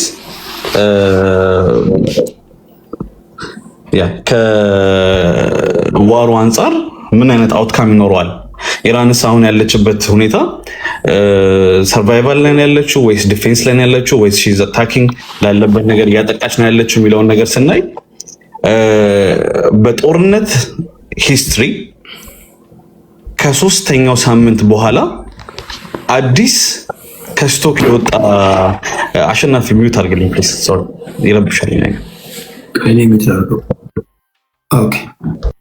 በጦርነት ሂስትሪ ከ3ኛ ሳምንት በኋላ አዳዲስ የዌፐን ታይፖችን እያሳየችን ያለችው ሀገር ብትኖር ኢራን ናት። ባይ ዘ ዌይ ላስት ታይም አይ ቲንክ ፊው ዴይስ አጎ ቃስር ሰምቲንግ የሚባል አንድ ጦር መሳሪያ አውጥተው ነበር፣ አንድ ሚሳይል አውጥተው ነበርና ከዛሬ ሲተኩሱ የነበረው የሚሳይል ታይፕ ኢዘር ባላስቲክ ነው ወይ ሃይፐርሶኒክ ነው። ሃይፐርሶኒክ ከሆነ በጣም ፈጣን ነው፣ ቀጥታ ዳሜጅ ነው የሚያደርሰው። ባላስቲክ ከሆነ ደግሞ ኤክስፕሎድ ያደርጋል፣ ይፈነዳል ማለት ነው። አዲስ አሁን ያወጡት መጨረሻ ላይ ያወጡት ቃስር ሰምቲንግ ስሙ ስለጠፋኝ ነው ከይቅርታ ጋር ያወጡት መሳሪያ ሃይፐርሶኒክም ነው፣ ፊት ለፊቱ ሃይፐርሶኒክ ነው፣ ከጀርባው ባላስቲክ ነው። ከድምፅም በላይ ይፈጥናል፣ ይፈነዳልም። ይሄ ከ3ኛ ዊክ በኋላ እስካሁን እየተጠቀምን ያለነው ስቶክን ነው። ገና ብዙ አይነት ኢንቬንሽን እናሳያለን ከሚል ፐርስፔክቲቭ አዳዲስ መሳሪያ እያሳዩን ያለች ሀገር ናት ኢራን እና ስለ እንዴት ነው ኢንፍራስትራክቸራቸውን የሰሩት ሀገራቸውን በምን አይነት መንገድ ነው የሰሩት የሚለውን ስናይ ሙሉ አንደርግራውንድ ነው ቤዝ ያደረጉት እንዳለ ሙሉ ሚሳይሎቻቸውን ኢንፍራስትራክቸራቸው አንደርግራውንድ ነው። ቪዲዮቻቸውን የወጡት ቪዲዮች እንደምታዩት ማለት ነው። ስለዚህ ቀድሞ የተዘጋጁበት ነገር ነው። አሁን እነሱ ላይ የሚደርስባቸው ነገራቶችን የሚመልሱትን አጻፋ ካያችሁ በቁጥርም በምንም በጣም ካየን በቁጥርም በምንም ትንሽ የሚመጣጠን ራሱ አይደለምና ኢራን በዚህ ሁኔታ ላይ በዚህ ሁኔታ ቀጠለች ያለ ጥርጥር ነገሩን ሐሳቡን የመጀመሪያ ሐሳቡን ቀየራ አሁን ባለበት ቴምፖ የምትቀጥል ይመስለኛልና ዋናው ቁም ነገሩ ግን ከዚህ ውስጥ እንዲታይ የምፈልገው ነገር ምንድነው? ይሄ አውትካሙ ግን ይሄ ነበር ወይ የተጠበቀው ይሄ ነበር ወይ የሚለውን የሚያሳይ አንድ እይታ ለመስጠት ያክል ነውና ሚድል ኢስት ውስጥ ካሉ ሀገራቶች ጂሲሲ የምንላቸው እነዚህ 6 ሀገራቶች ናቸው። ሳዑዲ፣ ኩዌት፣ ዩኤኢ፣ ኦማን እና እነዚህ 6 ሀገራቶች ጂሲሲ ይባላሉና ከነዚህ ውጪ ባህሬን ቴንክ ዩ ቴዲ። ከዚህ ውጪ ደግሞ ያሉት እነ ሊባኖን፣ እነ ጆርዳን፣ እነ ሲፕረስ፣ እነ ትርኪ እነዚህ እስራኤል ኢንክሉዲንግ እስራኤል፣ ኢራን፣ ኢራቅ እነዚህ ሁሉ የሚጠቀሱ ናቸው ሚድል ኢስት ላይ እና በጣም ክሪቲካል የሆነች ፖይንት ላይ አነሳ ነው ቴዲ እዚህ ጋር ጆርዳን በዩኤስኤ ሚሊተሪ ውስጥ እንደ ትሬዲንግ ካምፕ ራሱ በጣም ዲፕ የሆነች ቦታ ናት ጆርዳን። የዩኤስኤ በጣም ብዙ ትሮፖች አሏቸው፣ እንደ ትሬዲንግ ካምፕ ስቲል አላቸው። የሃይ ደግሞ የአዛዥ ካምፖችም አላቸው። አሁን ጆርዳን በኦይል ፋሲሊቲ ምንም የላትም፣ አይነጻጸርም። ከኦይል ፋሲሊቲ ጋር ከኢነርጂ ጋር ምንም የምትገናኝ ሀገር አይደለችም። ጆርዳን ማለት ከእስራኤል ጎረቤት ናት፣ ከሊባኖን ጎረቤት ናት። ኢራን ይህ ሁሉ ሚሳኤሎች ወደ ጂሲሲ ካንትሪ ስትልክ ጆርዳን ውስጥ እስካሁን ተላኩ ከተባለው በቁጥር ከተላኩ ከተባለው ሚሳኤሎች ከቁጥርና ካከሸፍን በስተቀር አንድም ደረሰብን ያለችው ክሌም ያደረገችው ጉዳት የለም። ጆርዳን ምንድን ነው እዛ ጋር ለየት ያደረጋት? ኦይል ስለሌላት ነው ወይስ ደግሞ አሜሪካን ትሮፖች ስላሉ ነው? ምንድን ነው የሚለውን እዚህ ጋር ጥያቄ ምልክት እንቀጥለውና ወደ ሊባኖን እንሂድ። ሊባኖን ምንም አይነት የዩኤስ ትሩፕ የላትም። ምንም አይነት የአሜሪካ ቤዝ የለም ሊባኖን ውስጥ። እስራኤል ምንም አይነት የአሜሪካ ትሩፕስ የሌለባትን ኢራንም ያልተኮሰችባትን እስራኤልም ያልተኮሰችበትን ሊባኖን ጦርነቱ በተጀመረ በ5ኛው ቀን እያጠቃቻት ነው። የእስራኤል ፐርስፔክቲቭ ከጂኦፖለቲካል ጋር የተገናኘ ነው። ከማስፋፊያው ጋር የተገናኘ ነው። ራሷን ከማስፋት ጋር የተገናኘ ነው። እስከዛሬ ከነበሩት እንደ አራቶቹ ጦርነቶች መካከል እንደተገናኘው ራሷ ከጂኦሎጂ ጋር የተገናኘ ነው ብዬ ከጂኦግራፊ ጋር የተገናኘ ነው ብዬ እንዳስብ ሊያደርገኝ የሚችል ፐርስፔክቲቭ ይመስለኛል ይሄ። ሶ አሁን ቀጥሎ እንዲሰመርበት እንፈልገው ነገር ምንድነው? ከእስራኤል እንውጣና የአሜሪካስ እዚህ ቦታ ላይ የምትፈልገው አውትካም ምንድነው? እና የበቀደሙን ሐሳብን ሊደግፍ የሚችል አንድ እይታ ለማስቀመጥ ያህል ፑቲን ከ3 ወር በኋላ ራሳቸው ኦይል መግዛት ስለሚያቆሙ ለምን አሁን አናቆምባቸውም ሲል ምን ማለት ፈልገው ይመስላል? ቴዲ ኢንተርቪው የተደረገ ለዩሮፖች ኦኬ ኦይል ከ3 ወር በኋላ ኦልሬዲ ከኛ መግዛት ስለሚያቆም እኔ ካሁኑ ለምን መሸጥ አናቆምም ማለት ምን ለማለት ፈልገው ነው? እዚህ ጋር ኦልሬዲ እነዚህ ቅድም ያልኩ 20% የዓለም 20% የኦይል የሚያልፍበት ሆርሙዝ ሸርጥ በእነዚህ በ6 ሀገሮች በጂሲዎች የሚያልፈው 18 ሚሊዮን አይ ቲንክ 19 ሚሊዮን ባሬልስ ነው በቀን የሚያልፈው። በዛ ውስጥ ቬኔዙዌላ ውስጥ 300 ቢሊዮን የተጣራ የታወቀ 300 ቢሊዮን ባሬልስ አለ። ይሄ ማለት እነዚህ ሀገራቶች በየቀኑ የሚያመርቱት አሁን በማክሲመም የማምረት አቅማቸው በየቀኑ የሚያመርቱትን ለ100 ዓመት አላት ማለት ነው አሜሪካ የተረጋገጠ። ሶ አሁን የአሜሪካ ሐሳብ ኢዘር ማርኬቱን ይሄ አጥፍቼ እኔ ኔክስት የማርኬቱን መቆጣጠር እችላለሁ። ምክንያቱም ቅድም አሸናፊ እንዳለው ፔትሮዶላር የሚለው ነገር ሐሳቡን እየቀየረባቸው ነው። መቆጣጠር አይችሉም። ካሁን በኋላ ኦልሬዲ እየጠነከሩ ነው። ታክስ ፍሪ የሆነ ሀገር ነው የፈጠሩት። ታክስ ፍሪ ሆኖ የውጭ ሀገር ሰዎች የሚኖሩበት ሴፍ የሚሆኑበት ኢንቨስትመንታቸው በታክስ አንጻር ኢትስ ፍሪ። ሶ ይሄ ነገራቶችን እየሰሩ ስለነበረ በመቀጠል ደግሞ ጭራሽ ለሴፍቲም ደግሞ ሌሎችን ሱፐር ፓወሮችን እያዩ ነው። ስለዚህ ይሄ ነገር በሐሳብ ብቻ በሚዲያ ወይም በሜንስትሪም ብቻ መቆጣጠር እንደማትችለው ሲገባት አሜሪካ እኔ ራሴ መቆጣጠር እችላለሁ የሚል ሐሳብ ይዛ የገባችበት ይመስለኛል ወደዚህ ጦርነትና ስለዚህ የአሜሪካን አውትካም ቅድም ዛሬ እንደነበረው አይታችሁት ከሆነ የኢራን 2 የሚዲያ ጋዜጠኞች በሆርሙዝ ውስጥ እያለፉ ቪዲዮ ቀርጸው አስተላልፈው ነበር። ካያችኋቸው አላውቅም። እና ሰላም ነው፣ ሆርሙዝ እያለፉ ነው። እንትኖቹ ሺፖቹ ወረፋ ይጠይቃሉ፣ ማለፍ እንደሚችሉ ይፈቀድላቸዋል፣ ከዛ ያልፋሉ። አሜሪካ ሆርሙዝ ካልተከፈተ የኦይል ኢንፍራስትራክቸር እንመታለን። ያ የኦይል ኢንፍራስትራክቸር ከተመታ ኦልሬዲ እነ ጂሲሲም ትናንትና መግለጫ ወጥተዋል። እኛም ሪስፖንድ እናደርጋለን፣ ይሄ ከባድ ጦርነት ነው የሚከተን እያሉ ነው። ዋይ ለምንድን ነው የኦይል የኢነርጂ ውስጥ እንመታለን ብሎ አሜሪካ which is open ለሆነ እነሱም ብቻ ላላሳተፈ ትናንትና እኮ መግለጫ ላይ ቻይና እናንተ የምትጠቀሙበት እናንተ ተጨነቁ ስትል ነበር። ስለዚህ እነሱ የሚጨነቁበት ከሆነ እሷ ማያስጨንቃት ከሆነ ለምን ኦልሬዲ ክፍት በሆነ እነሱ በቻይና የተግባዩበት ላለው ሆርሙዝ ሸርጥ ለምንድን ነው የኦይል ኢንፍራስትራክቸር የምትመታው ለኢራን? ሐሳቡ እኔ የአሜሪካ ፐርስፔክቲቭ አሁንም ጦርነቱ ላይ ያለው ጂሲሲ ካንትሪን እንደ ማርኬት እንደ ኦይል ማርኬት መምታት ነው። የእስራኤል ፐርስፔክቲቭ ደግሞ እዛ ቦታ ላይ ሀያልነቷን ማስፈን ነው። ግን ኢራን ጋር እየጠበቁት ያለው ነገር ደግሞ ተገላቢጦሽ ነው የሆነባቸው። ለዛ ነው ትናንትና የዩኬ አንድ ደሴት ላይ ያላቸው መከላከያቸው ስም ጠፋኝ እዚህ ጋር እሱን እንመታለን ብለው ብዙ ኪሎ ሜትር መሄድ ስለሚችል እንመታለን ብለው ዩኤስኤ ኢራኖች እያሉ ነው ብሎ ዜና ወጣ። እኛ አላልንም አሉ ዛሬ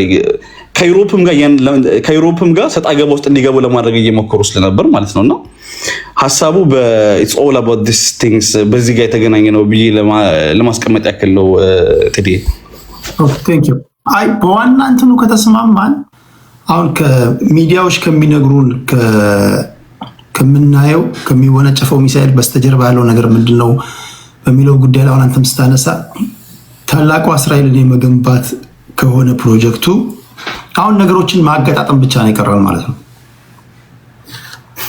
ታላቁ እስራኤል ከሆነች እዛ ሚድል ኢስት ላይ የምትገነባው ኦብቪየስሊ ሚድል ኢስት ወደ ፍርስራሽነት መቀየር አለባት በእስራኤል እሳቤ ማለት ነው። ይህንን የጆ ኬንትም ሲናገር ሰምታችኋል። ይሄ ደግሞ የአሜሪካ ኢንተረስት አይደለም። አሁን ተውት፣ የአሜሪካ ኢንተረስት ሆነ አልሆነ who cares? አሁን እዚህ ጋር የእስራኤል ኢንተረስት ነው። እስራኤሎች እዚህ ደረጃ ለመድረስ የአሜሪካን ፖለቲካ ኮንትሮል አድርገውታል። ስለዚህ አሁን ለአሜሪካ ማንም የሚጨነቅ የለም። ምንም አቅም የላቸውም። ምንም ሊያደርጉም አይችሉም። ምንም ሊያደርጉ አይችሉም። ኦልሬዲ ፖለቲካቸው የታሰረ ስለሆነ ነው። አሁን እዚህ ጋር ወሳኙ ሀገር እስራኤል ናት። እስራኤል ምን ትፈልጋለች ነው ሶላባት። እስራኤል ምንድን ነው የምትፈልገው? አሜሪካ ምን ትፈልጋለች? አይደል? አሜሪካ የምትፈልገው ጦርነት እንዲነሳ አትፈልግም ነበር። ቢኮዝ የገልፍ ሀገራት የወርቅ እንቁላል የሚጥሉላት ዶሮዎቿ ናቸው ለአሜሪካ። ስለዚህ ኤክስፐርቶችም ፖለቲካ ሳይንቲስቶችም ይሄ የአሜሪካ ኢንተረስት፣ ህዝቡም ይሄ የአሜሪካ ኢንተረስት አይደለም ካለ፣ የዋይት ሀውስ ሰዎችም ይሄ የኛ ጦርነት አይደለም ለዛ ነው ስልጣን የለቀቅ ነው ካሉ፣ ኦኬ የእስራኤል ኢንተረስት ነው ማለት ነው። የእስራኤል ኢንተረስት ከሆነ እስራኤል ምን ትፈልጋለች? ታላቋን እስራኤል መገንባት ከሆነ ታላቋን እስራኤል ለመገንባት ምንድን ነው የምታደርገው? የመጀመሪያው ነገር የጂሲሲ አገራት መጥፋት አለባቸው ወይ ወደ ፍርስራሽነት መለወጥ አለባቸው። በነፍስ የተረፉ ወደ ኢሮፕ ወደ ተለያዩ ሀገራት መሰደድ አለባቸው። አካባቢው መውደም አለበት ማለት ነው።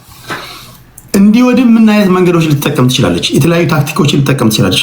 መጀመሪያ እስራኤል በነገራችን ላይ የእስራኤል ወታደር ከየትኛውም ዓለም የሚሰነዝርበትን ጥቃት ራሱን በቻለ መንገድ ሊከላከል ይችላል። ሰው ሀገር ገብቶ ግን ሬጂም ቼንጅ ማድረስ የሚችልበት ደረጃ ወይም ዲስፋንክሽናል ወይም ወደ ራምፕ ስቴት ለመቀየር የሚችልበት አቅም የለውም። እስራኤል መንግስት ብቻውን ማድረግ አይችልም። ቢኮዝ የሰው ኃይል ያስፈልጋል። አሜሪካኖችን እዚህ ጋር ነው የሚፈልጉት። ሉክ ባለስልጣናቶቹ የሚናገሩት እያንዳንዱ የተገደሉ የኢራን ባለስልጣናቶች ከአሜሪካ እውቅና ውጭ ናቸው። ቃሲም ሱሌማኒ፣ አያቶላ ላርጃኒ እያንዳንዱ ተገደሉ የሚባሉ ኢቨን ትራምፕ እንኳን ሲናገር ሰምታችሁት ከሆነ የተባበሩት አረብ ኤሚሬቶች እንኳን ተመቱ ሲባል፣ አሁን እዚህ ጋር የእስራኤል ኢንተረስት ጋር ከተስማማን ሌላው ቀላል ይሆናል ማለት ነው። ስለዚህ እስራኤል የጂሲሲ ካንትሪዎች አንደኛ እርስ በርስ እንዲመታቱላትም ታደርጋለች። አላማዋ አካባቢውን ወደ ፍርስራሽነት መለወጥ ነው። ኢራን ተንደፋድፋ በአቅሟን በጡንቿም ሰርቫይቭ ታደርጋለች። ምንም ጥያቄ የለውም። ታላቋ እስራኤል ስትገነባ ተገዳዳሪ ሀገር ሆና ብቸኛ የምትቀርበው ኢራን ናት። ስለዚህ ይሄ አካባቢ ወደ ብጥብጥና ወደ ትርምስ እንዲለወጥ እዚህ አካባቢ ላይ የተለያዩ ሴራዎች መደረግ አለባቸው ማለት ነው። ከነዚህ ሴራዎች መካከል ለምሳሌ የኢራን ሞዴሬተር ሆነው ከአሜሪካ ጋር ወይም ደግሞ ዲፕሎማሲው ክፍት መሆን አለበት መነጋገር አለብን ሲሉ የነበሩ ሰዎች ለምንድን ነው የተገደሉት? ለምሳሌ አያቶላ ኢራን ኦኬ የኒውክሌር መሳሪያ መታጠቋ አሁን ላይ ተገቢ አይደለም፣ አስሎንጋ ስለ ዲፕሎማሲ ክፍት ከሆኑ ማዘግየት አለብን ብሎ ሲያዘገያቸው የኖረ ሰው እንደሆነ ሁሉም አምኗል። አሁን ባይናው አሜሪካኖችም ያውቃሉ፣ ሁሉም ያምናል። እስራኤል ግን ገደለችው። እስራኤል የገደለችው ለምንድን ነው? ተደራዳሪ አካል አያስፈልግም። ምክንያቱም ዋነኛ ፕሮጀክቱ መደራደር አይደለም። በቀጣይ እነዚህ የገልፍ ካንትሪዎች የሚሆኑት ምንድን ነው? አሜሪካንን እዚህ ጦርነቱ ስባ አስገባቻት እስራኤል ዴፊኒትሊ የኢራንን ወሳኝ ሀርጌ አይስላንድ ላይ ያለውን ዋነኛ ሶርስ ኦፍ ኢንከም የሆነውን ፓወሯን ወይም ደግሞ ኦይል ራይፋይነሪውንና ፓወሯን ትመታለች። ያን ደግሞ ከመታች ኢራን በአጸፋው የምትወስደውን እርምጃ ታውቃለች እስራኤል። ሳውዲ አረቢያ ሪያድ ላይ ያለውን ይሄ እዚህ በዩቲዩብ ላይ በፎቶ ማሳያችሁን ይህን ትልቁን የፍሬሽ ወተር የሚያቀርበውን ፕላንት ታጠፋለች ማለት ነው። ይሄ በፎቶ እዚህ ጋር ማሳያችሁ። ይሄን ለማጥፋት 20 ደቂቃ አይፈጅባትም። ዴፊኒትሊ ያውቃሉ ይሄን እስራኤላውያን። ጆኬን ሲናገር ዘይ ዶንት ኬር። ገልፍ ካንትሪዎች ጠፉ፣ አካባቢ ወደ ፍርስራሽነት ተለወጠ፣ ሂስቶሪካል ሳይቶች ወደሙ አልወደሙ፣ እስራኤል ምንም ጣጣ የላትም በዚህ ጉዳይ ላይ። ምክንያቱም እስራኤል ማሳካት ከምትፈልገው ነገር ጋር ብቻ ነው ፋይት እያደረገች ያለችው። ይሄን አካባቢ ወደ ፍርስራሽነት መለወጥ ትፈልጋለች። ከዛ በኋላ ሀሳብ ምንድን ነው? አንዳንድ የሴራ ተንታኞች አሜሪካንን እራሱ ከዛ አካባቢ ላይ ሲስተማቲካሊ የምታጸዳበት መንገድም ነው። አሁን ድጋሚ ሰማይና ምድር ቢያልፉ አሜሪካ ወታደራዊ ቤዝ ለድጋሚ ለመጠገን ወይም ለማስፈር ወደ ገልፍ ሀገራት አትመጣም። አሜሪካ ሲስተማቲካሊ ተባረረች ማለት ነው። ይሄ ገብቷቸዋል። ይሄ ከገባቸው ቀጣዩ የአሜሪካ ሄጀሞኒ ወይም ደግሞ የአሜሪካ የበላይነት ሊሚትድ የሚሆነው ወደ ዌስተርን ሄሚስፌር ላይ ብቻ ይሆናል ማለት ነው። ብራዚል፣ ኩባ፣ ካናዳ እዚህ ወደ ዌስተርን ሄሚስፌር አካባቢ ላይ በቃ እዛ ሪጂናል ዶሚናንስ ሲሆን እዛ አስጠበቃ ትቀጥላለች። እዚህ ጋር ታላቋ እስራኤል ትገነባለች። ለዚህ ደግሞ ኦልሬዲ ቺፕ ሌበር ፎርስ ለማምጣት ከዚህ ጦርነት አንድ ቀን ቀደም ብሎ የእስራኤሉ ጠቅላይ ሚኒስትር ቤንጃሚን ኔታንያሁ ከህንዱ ጠቅላይ ሚኒስትር ናሬንድራ ሞዲ ጋር ተነጋግረዋል። ይሄ ነው አሁን እኔ ይሄንን ባሰብኩ ቁጥር ነጥቦች ሁሉ እነዚህን ፍንትው አድርገው እያሳዩኝ ነው የመጡት። እዛ አካባቢ ላይ ትልቅ የኤአይ ሴንተር ነው የሚገነባው፣ አርቲፊሻል ኢንቴሊጀንስ እዛ አካባቢ ላይ በቃ ከፍተኛ የሆነ እነዚህ አሁን አሜሪካ ላይ የምታዋቸው ትላልቅ ካምፓኒዎች ቀደም ሲል የጠራቸዋቸው በእስራኤል ባለሀብቶች አሜሪካ ውስጥ የምታገኛቸው እነዚህ ናሽናል ራይፋሎች መሳሪያ የሚያመርቱ በሙሉ በኤአይ ላይ ያሉ ስፔስ ላይ ያሉ በሙሉ ነቅለው ወደ ሚድል ኢስት ይመጣሉ። አሜሪካ ባዷን ነው የምትቀረው። በነገራችን ላይ እነዚህ ባለሀብቶች ሁሉ ነቅለው ሲመጡ ማለት ነው። ትልቁ ሴራ ይሄ ነው የሚሉ አሉ። ከዚህ ጋር ትርጉም ከሰጣችሁ አላውቅም። ስለዚህ ኢቭን ኢራን ራሱ ባተኩስ ፐርፐዝሊ በነገራችን ላይ እንደውም አንዳንድ ሴራዎች በጣም ይግረማችሁና የአሜሪካ ወታደራዊ ቤዞች እና አንዳንድ የአሜሪካ ወታደሮች የት አካባቢ እንዳሉ ፐርፐዝሊ ኢንፎርሜሽን ሊክ የምታደርገው እስራኤል ናት ይባላል ለኢራን። ለማመን አንዳንድ ጊዜ ሊቸግር ይችላል አይደል? ኢራን የአሜሪካን ወታደራዊ ቤዞች ስትመታ ወይም ደግሞ የአሜሪካን የጦር መርከብ በመታች ቁጥር አሜሪካ ምንድን ነው እግረኛ ወታደር ሞር እያመጣች ነው አይደለም የምትቀጥለው። ነገሩ ዲስኬሌት ከመሆን ይልቅ ወደ ስኬሌት እየሆነ የተባባሰ ነው የሚመጣው። ስለዚህ አካባቢ ወደ ፍርስራሽነት ይለወጣል ማለት ነው። እስራኤል እዚህ ጋር እርስ በርስ የማናፋት ወይም እርስ በርስ የማማታት ስራ ነው የምትሰራው እየሰራች ያለችው። አንዴ ደግሞ ጦርነት ላይ ተስበህ ከገባ it's very difficult to get out of the war አይደል? ለመግባት ኢዚ ነው፣ ለመውጣት ግን በጣም ከባድ ነው። ይህን ደግሞ እስራኤላውያን ጠንቅቀው ያውቁታል። ምን ትላላችሁ? የመጨረሻ አንዳንድ ዙር እንትን እንበልና ይሄ ነው ፕላንቱ፣ ይሄ ነው ለገልፍ ካንትሪዎች ፍሬሽ ወተር የሚያቀርበው ይሄ ነው። ኢራን ከቴህራን ወደ ቴልአቪቭ የምተኩሰው ሚሳኤል በ11 ደቂቃ እና በ10 ደቂቃ ሃይፐርሶኒክ ከሆነ ደግሞ በ7 እና በ8 ደቂቃ የሚደርስ ከሆነ ኢማጂን ኢራቅን ጆርዳንን አቋርጦ ማለት ነው። ዘ ዎኪንግ ዲስታንስ ላይ ያለን ይሄን ፕላንት ደግሞ ለማጥፋት ምን ያህል ደቂቃ ሊፈጅባት እንደሚችል ሳሉ ፍራክሽን ኦፍ ሰከንድስ ይሄን ለማጥፋት። ይሄ ጠፋ ማለት ደግሞ ገልፍ ካንትሪዎች ቀደም ሲል የጠቀስናቸው ሳውዲ አረቢያ፣ ባህሬን ብዙ ሰዎች በደንብ ይሄን ነገር በደንብ ማወቅ አለባቸው። ይሄ ፍሬሽ ወተር የሚያቀርበው ይሄ ዲሳሊኔሽን ፕሮጀክት ተመታ ማለት እነዚህ በረሃ አካባቢ ያሉ ሀገሮች ሳውዲ አረቢያ፣ ኳታር፣ ዩናይትድ አረብ ኤምሬትስ፣ ኦማን፣ ባህሬን በውሃ ጥም ያልቃሉ ማለት ነው። ይህን እስራኤል ታውቃለች። እነዚህ የገልፍ ሀገራት በውሃ ጥም አለቁ አላለቁ እስራኤል ግድ የላትም። ጆክ እንትም ያለው ይህንን ነው። ግድ ሊኖረን የሚገባው እኛንን እንጂ አካባቢ ሪጂም ቼንጅ የአሜሪካ ኢንተረስት አይደለም ማለት ይሁን ናሽናል ሴኩሪቲ አድቫይዘር። ታዲያ ለምን አላስቆማችሁ? አቅም አጣናል። የአሜሪካ ፖለቲካ ኦልሬዲ ኮንትሮል የተደረገ ነው ማለት ነው። የመጨረሻ አንዳንድ ዙር አስገባቸዋለሁ። አንድ ከእስራኤል ሰው አስገብቻለሁ። ከዚህ በላይ ሰው አልጨምርም። በዚህ ጉዳይ በተነሱ ነጥቦች ላይ ይሄ እያደገ የሚሄድ ነገር ስለሆነ ግን ከዚህ ጋር ተያይዞ ፕሊስ ጣሊያን የሚገኘው ፋኦ ፉድ ኤንድ አግሪካልቸራል ኦርጋናይዜሽን አስደንጋጭ መረጃ ለቋል። ሁ ወርልድ ሄልዝ ኦርጋናይዜሽን በዶክተር ቴድሮስ አድሃኖም የሚመራውም እንደዚሁ አስደንጋጭ መረጃ ለቋል። ያነበባችሁ ካላችሁ ዓለማችን ወደ ኒውክሌር ጦርነት መግባቱ አይቀርም። እጅግ ሰቅጣጭ የሆነ እልቂት ሊፈጠር ይችላል። የፋኦ መግለጫ በዓለማችን ላይ ከባድ የሆነ ራብ ይከሰታል። እነዚህ ራቦች 31ዱ በአፍሪካ ሀገራት ነው የሚከሰተው። ከዚህ ውስጥ ኢትዮጵያ አለች። ሀገር ወዳድ ኢትዮጵያውያን በዲያስፖራ ያላችሁ ተሰብስበን እኔ እንዳንዳሳ 15 ሆነን ይህን ቻሌንጅ በደንብ ስሙ። ሲሪየስሊ ነው የምነግራችሁ።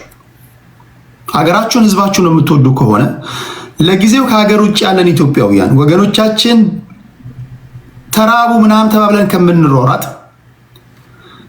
የሆነ ኮሚቴ አዋቅረን የሆነ ባንክ አካውንት ላይ ገንዘብ $1 ዶላርም $2 በቀን እያስቀመጥን ወገኖቻችን ለአደጋ ጊዜ ማምለጫ ይሆናቸዋል።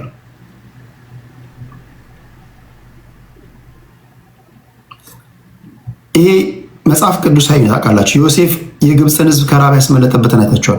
ዴፊኒትሊ ፋኦ ይሄን ያሳስበው። ስለዚህ በጊዜ ተጽዕኖ ፈጣሪ የምትባሉ ሶሻል ሚዲያ ላይ ያላችሁ ተሰብስበን ዲያስፖራው እስከነገርነው ድረስ የሚያምን የሚሰማን ነው። ህዝቡን ወገኑን ለመርዳት ምንም አይኑን ማሽ ነው። ከፍተኛ የሆነ ረሃብ እየመጣ ነው። አንዳንድ ዶላር በቂ ነው። ስለዚህ ደርሶ ከመሯራት ልክ ከዛ እየተወሰደ እህል የሚገዛላቸው ይህን ችግር ሊያልፉ የሚችሉበትን ነገር ለጊዜዎችን የረሃብ ጊዜ እናንተም ደግሞ አገር ቤት ያላችሁ ወገኖቻችን ካሁኑ እህል ላይ ሴቪንጋችሁን ትንሽ ቦታም ካለችሁ የሆነ ቆስጣም ሰላጣም ምናምን መትከልን እንዳትረሱ። ጠቅላይ ሚኒስትሩ የዛሬ 5 ዓመት ነው 6 ዓመት ቆስጣም ምንም ያገኛችሁትን መብላትን ካሁኑ ተለማመዱ ሲል እንዲሁ ዝም ብሎ አይደለም። ስለዚህ በተለይ እሱን እንደዚህ እናድርግና ረሃብ እየመጣ እንደሆነ ፋኦ ተናግሯል። እጅግ ሰቅጣጭ የሆነ ረሃብ ስለሆነ ይህንን ምን ማድረግ እንዳለብን እስኪ ከእናንተ ጋር አንድ ቆይታ እናደርግና መፍትሄ እንትን እንላለን። እሺ የመጨረሻ ሀሳብ ከኢዞ ልጀምርና ቆይ ከዛ በፊት አሁን ስለገባ ካሳውንን እንስማና የመጨረሻ ዙር ከኢዞ ጀምራሉ። ከዚህ በኋላ ሌላ ሰው አናስገባም። እያደገ የሚሄድ ነገር ስለሆነ ነገ ከነገ ወዲያ አስደንጋጭ ነገሮች ወይም ደግሞ ከባድ ነገሮች ሊፈጠሩም ከቻሉ እሱን እየገባን እንወያያለን። ካሳውን አንድ 5 ደቂቃ ልስጥና ወደ ኢዞ እንሄዳለን። ጤና ይስጥልኝ ቴዲ፣ በጣም አመሰግናለሁ። ተጽዕኖ ፈጣሪ ነህ። መጀመሪያ እንትን ልፈልጋለሁ። ለምንድን ነው በቤትህ ስድድብ የለም፣ የተለያየ ሁኔታዎች የሉም። መልካም ስነ ምግባር ባለው ሁኔታ የሀሳብ የበላይነት ይስተናገድበታል ቤቱ። ለዚህ አደንቅሃለሁ። በተጨማሪ እንግዲህ እኔ ስለ ፖለቲካ ለመተንተን አይደለም፣ በቂ እውቀት የለኝም። ግን እንደ ሰብአዊነት ግን አንዳንድ ሁኔታዎችን በዚህ ላይ ላስተላልፍ መፈልገው በኢትዮጵያችን ትውልድ ሀገራችን የምንወዳትን ፍቅር የሆነችውን ሀገራችን ዳግማዊት ኢየሩሳሌምን ወደ አልሆነ አቅጣጫ ለመምራት የምትፈራገጡ በግዴታ አረብ ለመሆን የሚታገሉ አያውቋቸውም። ከኢራን ጋር ምንም ከኢራን ይልቅ እኛ እንቀርባቸዋለን እኛ ወገኖቻቸው እና የኢትዮጵያ ሙስሊሞች ደግሞ ሰላም ናቸው እንጂ እንደዚህ ጽንፍ የወጣ ሁኔታ የለምና አሁን በመጨረሻ የምናየው ነገር በጣም አሳሳቢ ነው እና ስለዚህ በማይመለከታቸው ገብተው የኢትዮጵያን ሰላም ለማናጋት የሚጥሩ ሰዎች ግለሰቦችም ይሁን ቡድኖች፣ ሰባኪዎች በእውነት ከዚህ ቢታገሱ። አሁን የተናገርከው ግን ወገኖቻችን በኢትዮጵያ ያሉ ወገኖቻችን ሁላችንም ዲያስፖራ በየዓለም ያለው ዲያስፖራ በእውነት መፍትሄ ነው የሚያስፈልገው፣ የመፍትሄ ሐሳብ ነው የሚያስፈልገው። እስራኤልና ኢትዮጵያ በአሁኑ ሰዓት መልካም ግንኙነት ላይ ናቸው። ይሄንን አጋጣሚ ተጠቅመን በየአካባቢው የተበተኑ ወገኖቻችን እንዴት አድርገን እንታደጋቸው? ከምዕራብ ወለጋ የተበተኑ ወገኖቻችን እኮ በድንኳን እስካሁን ድረስ አስተዋሽላቸው እና ስለዚህ ምንድነው በየቦታው በተለያየ ዘመናት ከዚህ ከሰሜኑ ወደ ተለያየ ቦታ እየተሰደዱ በሰፈራ መልክ ሄደው የሰፈሩ ወገኖቻችን ጭራሽ አስተዋሽላቸው እና ስለዚህ ከድጡ ወደ ማጡ እኛ ሁላችንም የሰላም አምባሳደር ብንሆን ነው እንጂ ትውልድ ሀገራችን ከድጡ ወደ ማጡ እንድትገባ የሚያደርጉ የመቀሳሰር ሁኔታዎች ብንታገስ ጥሩ ነው። መንግስታችን የሚያስተላልፈውን መልእክት እንከታተል። እሱ እንኳ እስራኤል ኢትዮጵያ ያሉት አምባሳደር ዶክተር አብርሃም ንጉሴ የራሱ የሚያስተላልፉት ለኢትዮጵያ ፍቅር ነው፣ ለኢትዮጵያ ሕዝብ ፍቅር ነው የሚያስተላልፉት እና ስለዚህ የኢትዮጵያን ጥቅም የሚጎዳ ነገር እስራኤል ምንም ነገር አታደርግም። ምንም ካሁን ቀደምም በታሪክም በተለያየ ሁኔታ ተሞክሮ የታየ ነው። ስለዚህ ለሀገራችን ለትውልድ ሀገራችን መፍትሄ ይሻላል። አክራሪዎች ብትታገሱ ጥሩ ነው። በእውነት አያውቋችሁም፣ ኢራኖች አያውቋችሁም፣ ፍልስጤሞች አያውቋችሁም። የምናውቃችሁ እኛ ወገኖቻችሁ፣ ጎረቤቶቻችሁ፣ አብሮ አደጎቻችሁ በንግዱም በተለያየ ዘርፍ የምንተዋወቀው ወገኖቻችሁን የምንቀርባችሁ። ኢትዮጵያ ደግሞ ዙሪያዋን የሆነው ሁኔታ በአሸባሪዎች የተለያየ ሁኔታ ተጽዕኖ የሚደርስባት አገር ናት። ከእስራኤል ምንም የተለየ እንትን የላትም እና ስለዚህ ምናልባት ኢትዮጵያ ራሷን ድምፀ ታቅቦ የምታደርግበትም ሁኔታ ይሄንን በማስመልከት ከአደጋው ራሷን ለእንትን ለማለት ነው እና ስለዚህ አሁንም ለእስራኤልና ለኢትዮጵያ ጥቅም በጋራ እንስራ። ወገኖቻችን በየትኛውም ቦታ የተበተኑ ወገኖቻችን ቅድም እንዳልከው ዲያስፖራው ባንክ አቋቁሞ እነዚህን የተቸገሩትን ምንታደግበትን ምክንያት ያለው ደግሞ በምክንያት በስነ ስርዓት በቂ ምክንያት አቅርቦ ትግሉን ደግሞ ሰላማዊ በሆነ መልኩ ቢታገል ሰላማዊ በሆነ መልኩ ያለኮ ነው እና ስለዚህ አብዛኛው ደግሞ ከጎንደር ከወሎ ከትግራይ የመጣ ነው እስራኤላውን ወደዚህ ወደ እስራኤል ሀገር የመጣው በሰላሙ በኩል ቢሆን በጣም ብዙ ጥቅም ልንሰጥ እንችላለን ለማለት ፈልጋለሁ። አክራሪዎች ብትታገሱ ጥሩ ነው። ምንም አይጠቅማችሁም። አንዳንድ ሰባኪዎች የሚሰጧችሁን ቃል እየያዛችሁ ባትነግዱ ጥሩ ነው። መሰረታዊ ታሪካዊ ሁኔታውን ተረዱ ለማለት ፈልጋለሁ። አመሰግናለሁ ቴዲ።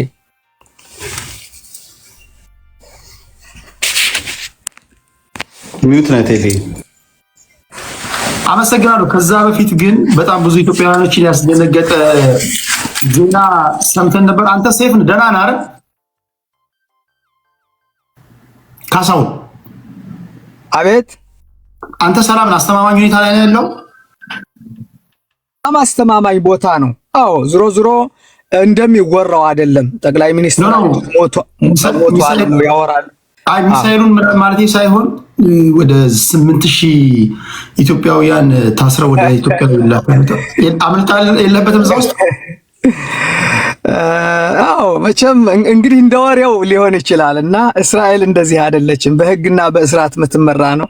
አዎ የመኖሪያ ፍቃድ የሌላቸው በተለያየ ሁኔታ ማለት ወደ እስራኤል ሀገር የሚገቡ ወገኖች ህጋዊ በሆነ ሁኔታ ነው የሚገቡት እና በተለያየ ህጉን ባልጠበቀ ሁኔታ የገቡ ካልሆኑ በቀር ህጉን ተከትሎ የሥራ ፍቃድ ያለው እንኳ ሌላ አግብቶ እንኳ የመጣ ተከብሮ በትልቅ ክብር ነው የሚኖረው እና ይሄ በጣም ሰላም ነን። ፈጣሪ የተመሰገነ ይሁን። ዋናው ቢከፋ የምትመጣበት ሀገር አለ። ለሀገር ቀናነት አይጓደል። እስራኤል እየኖርክ የክፉ ቀን ሲመጣ ሌላ ቤት አለኝ የክፉ ቀን መሸሸጊያ ብለህ ማሰብ ራሱ ቀላል አይደለም እና ለሀገር ስላለ ቀናነት ከልብ እናመሰግናለን። ቴንኪው ካሳው። እስራኤል ሀገራችን ናት። እስራኤል ሀገራችን ናት። አዎ ብዙ እንግዲህ ከ3000 ዘመን በኋላ ተሰደን የመጣንባት ሀገራችን ናት። ኢትዮጵያም ደግሞ እንዲሁ 3000 ዘመን የኖርንባት ሀገር ናት። አመሰግናለሁ ቴዲ። ቴንኪው ካሳው። ካሳውንን እናመሰግናለን። የመጨረሻ ዙር 5 ደቂቃ ልስጣችሁና እንሰነባበታለን። እስኪ ሰመሪ ሰጡ። ይሄ ጦርነት እንዴት ነው የሚቋጨው ብላችሁ ታስባላችሁ? ቴዲ መቀጠል ይቻላል? አዎ ያንተ ነው ሰዓቱ። እሺ አመሰግናለሁ። ካሳሁን ሰላም በመሆኑ እኛም ደስ ብሎናል። ግን አንድ ሚስ ያደረገው ፖይንት አለ። ምንድነው እሱ? ማንኛውም ሀገር ሌላኛውን ሀገር ያለ ቤኔፊት አይወድም፣ ማለትም ያለ ጥቅም። ለምሳሌ እስራኤልም ሆነች ኢራንም ሆነች ኢትዮጵያን ያለ ጥቅም ልትወዳት አትችልም። ይሄ ናሽናል ኢንተረስትን ከማስጠበቅ አንጻር ነው። አንድ ሀገር ፕራይመርሊ የህብረተሰቡን ኢንተረስት ነው እንጂ የሚያስጠብቀው ሄዶ ለሌላ ሀገር እንትን አይልም፣ አንለስ አሜሪካና ዩኤስ እና እስራኤል ካልሆኑ። እሱም ያው የሆነ እንትን ሊኖር ይችላል መሀላቸው ላይ። ግን ራፓፕ ለማድረግ ቅድም ባነሳው ዙሪያ ተመችቶኛል። የፕሮፌሰር ዣንግን ሀሳብ አሪፍ አድርገህ አብላልተዋል። ምንድነው የመጀመሪያው ጎል ያን ቦታ ዲስትሮይ ማድረግ ነው። እኔም እንደዛ አሁን ያለኝ አረዳድ እንደዛ ነው እየመጣ ያለው። ምክንያቱም እዛ ጋር ያለችዋ አንድ ሱፐር ፓወር ያው የታወቀ ነው፣ ሚድል ኢስት ላይ ከእስራኤል ቀጥሎ አንድ ሱፐር ፓወር ኢራን ነች። ሌሎቹ ያው ላይክ ፐፔት ናቸው፣ ያን ያህል አቅም የላቸውም። ምክንያቱም የአሜሪካ ቤዝ ከዛ ወጣ ማለት ሌሎቹ ምንም ራሳቸውን የመከላከል አቅም የላቸውም። ባለሀብት ናቸው፣ ግን እስካሁን ጥገኛ ናቸው አሜሪካ ላይ። ስለዚህ ያን ሱፐር ፓወር ማዳከም ያስፈልጋል፣ ኢራንን ማለት ነው። እሷን ደግሞ ለማዳከም ባላቸው ኢንተለጀንስ እስራኤል ግልጽ ነው ዲፌንድ ማድረግ ትችላለች። ያው ባያዝ ላለመሆኗን ባላንስ ለማድረግ ዲፌንድ ማድረግ ትችላለች።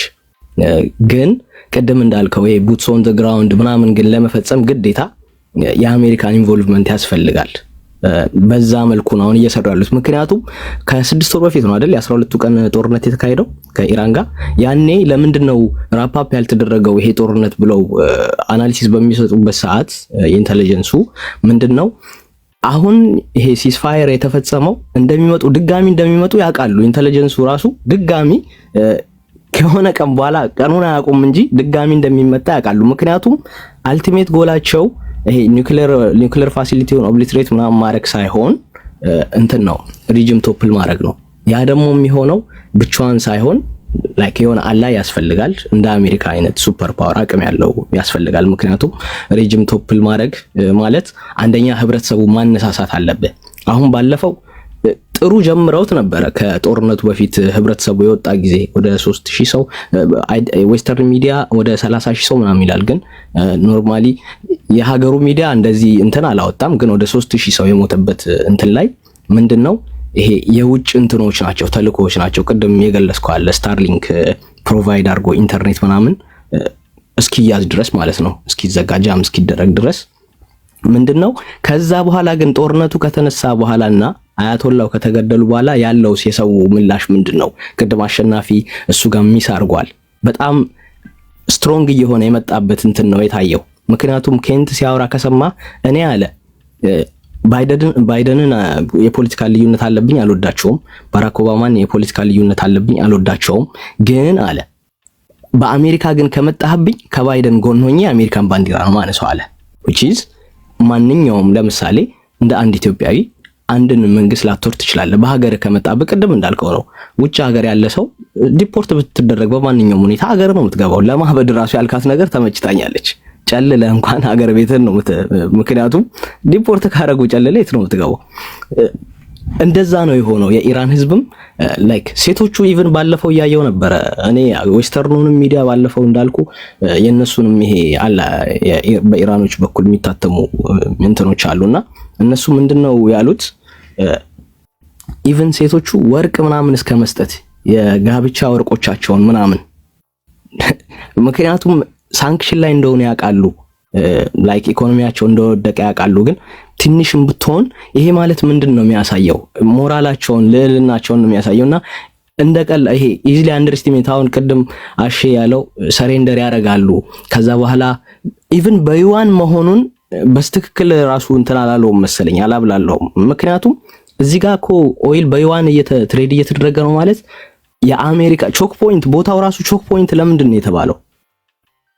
በጣም እኮ ከባድ ነው፣ ማነቆ ነው። ላይክ በዩዋን ተገበያዩ ማለት እኮ the beginning of the end ነው፣ ኬንት እንዳለው ማለት ነው። እና ምንድነው እኔ ቅድም እንደውም በኋላ ትመጣበታለህ ያልከኝ ሐሳብ አለ። ይሄ እንደውም ከዚህ ጦርነት ማን ነው ተጠቃሚው ከተባለ አንደኛ ጦርነት ላይ ያሉ ቻይና ልትጠቀም ትችላለች።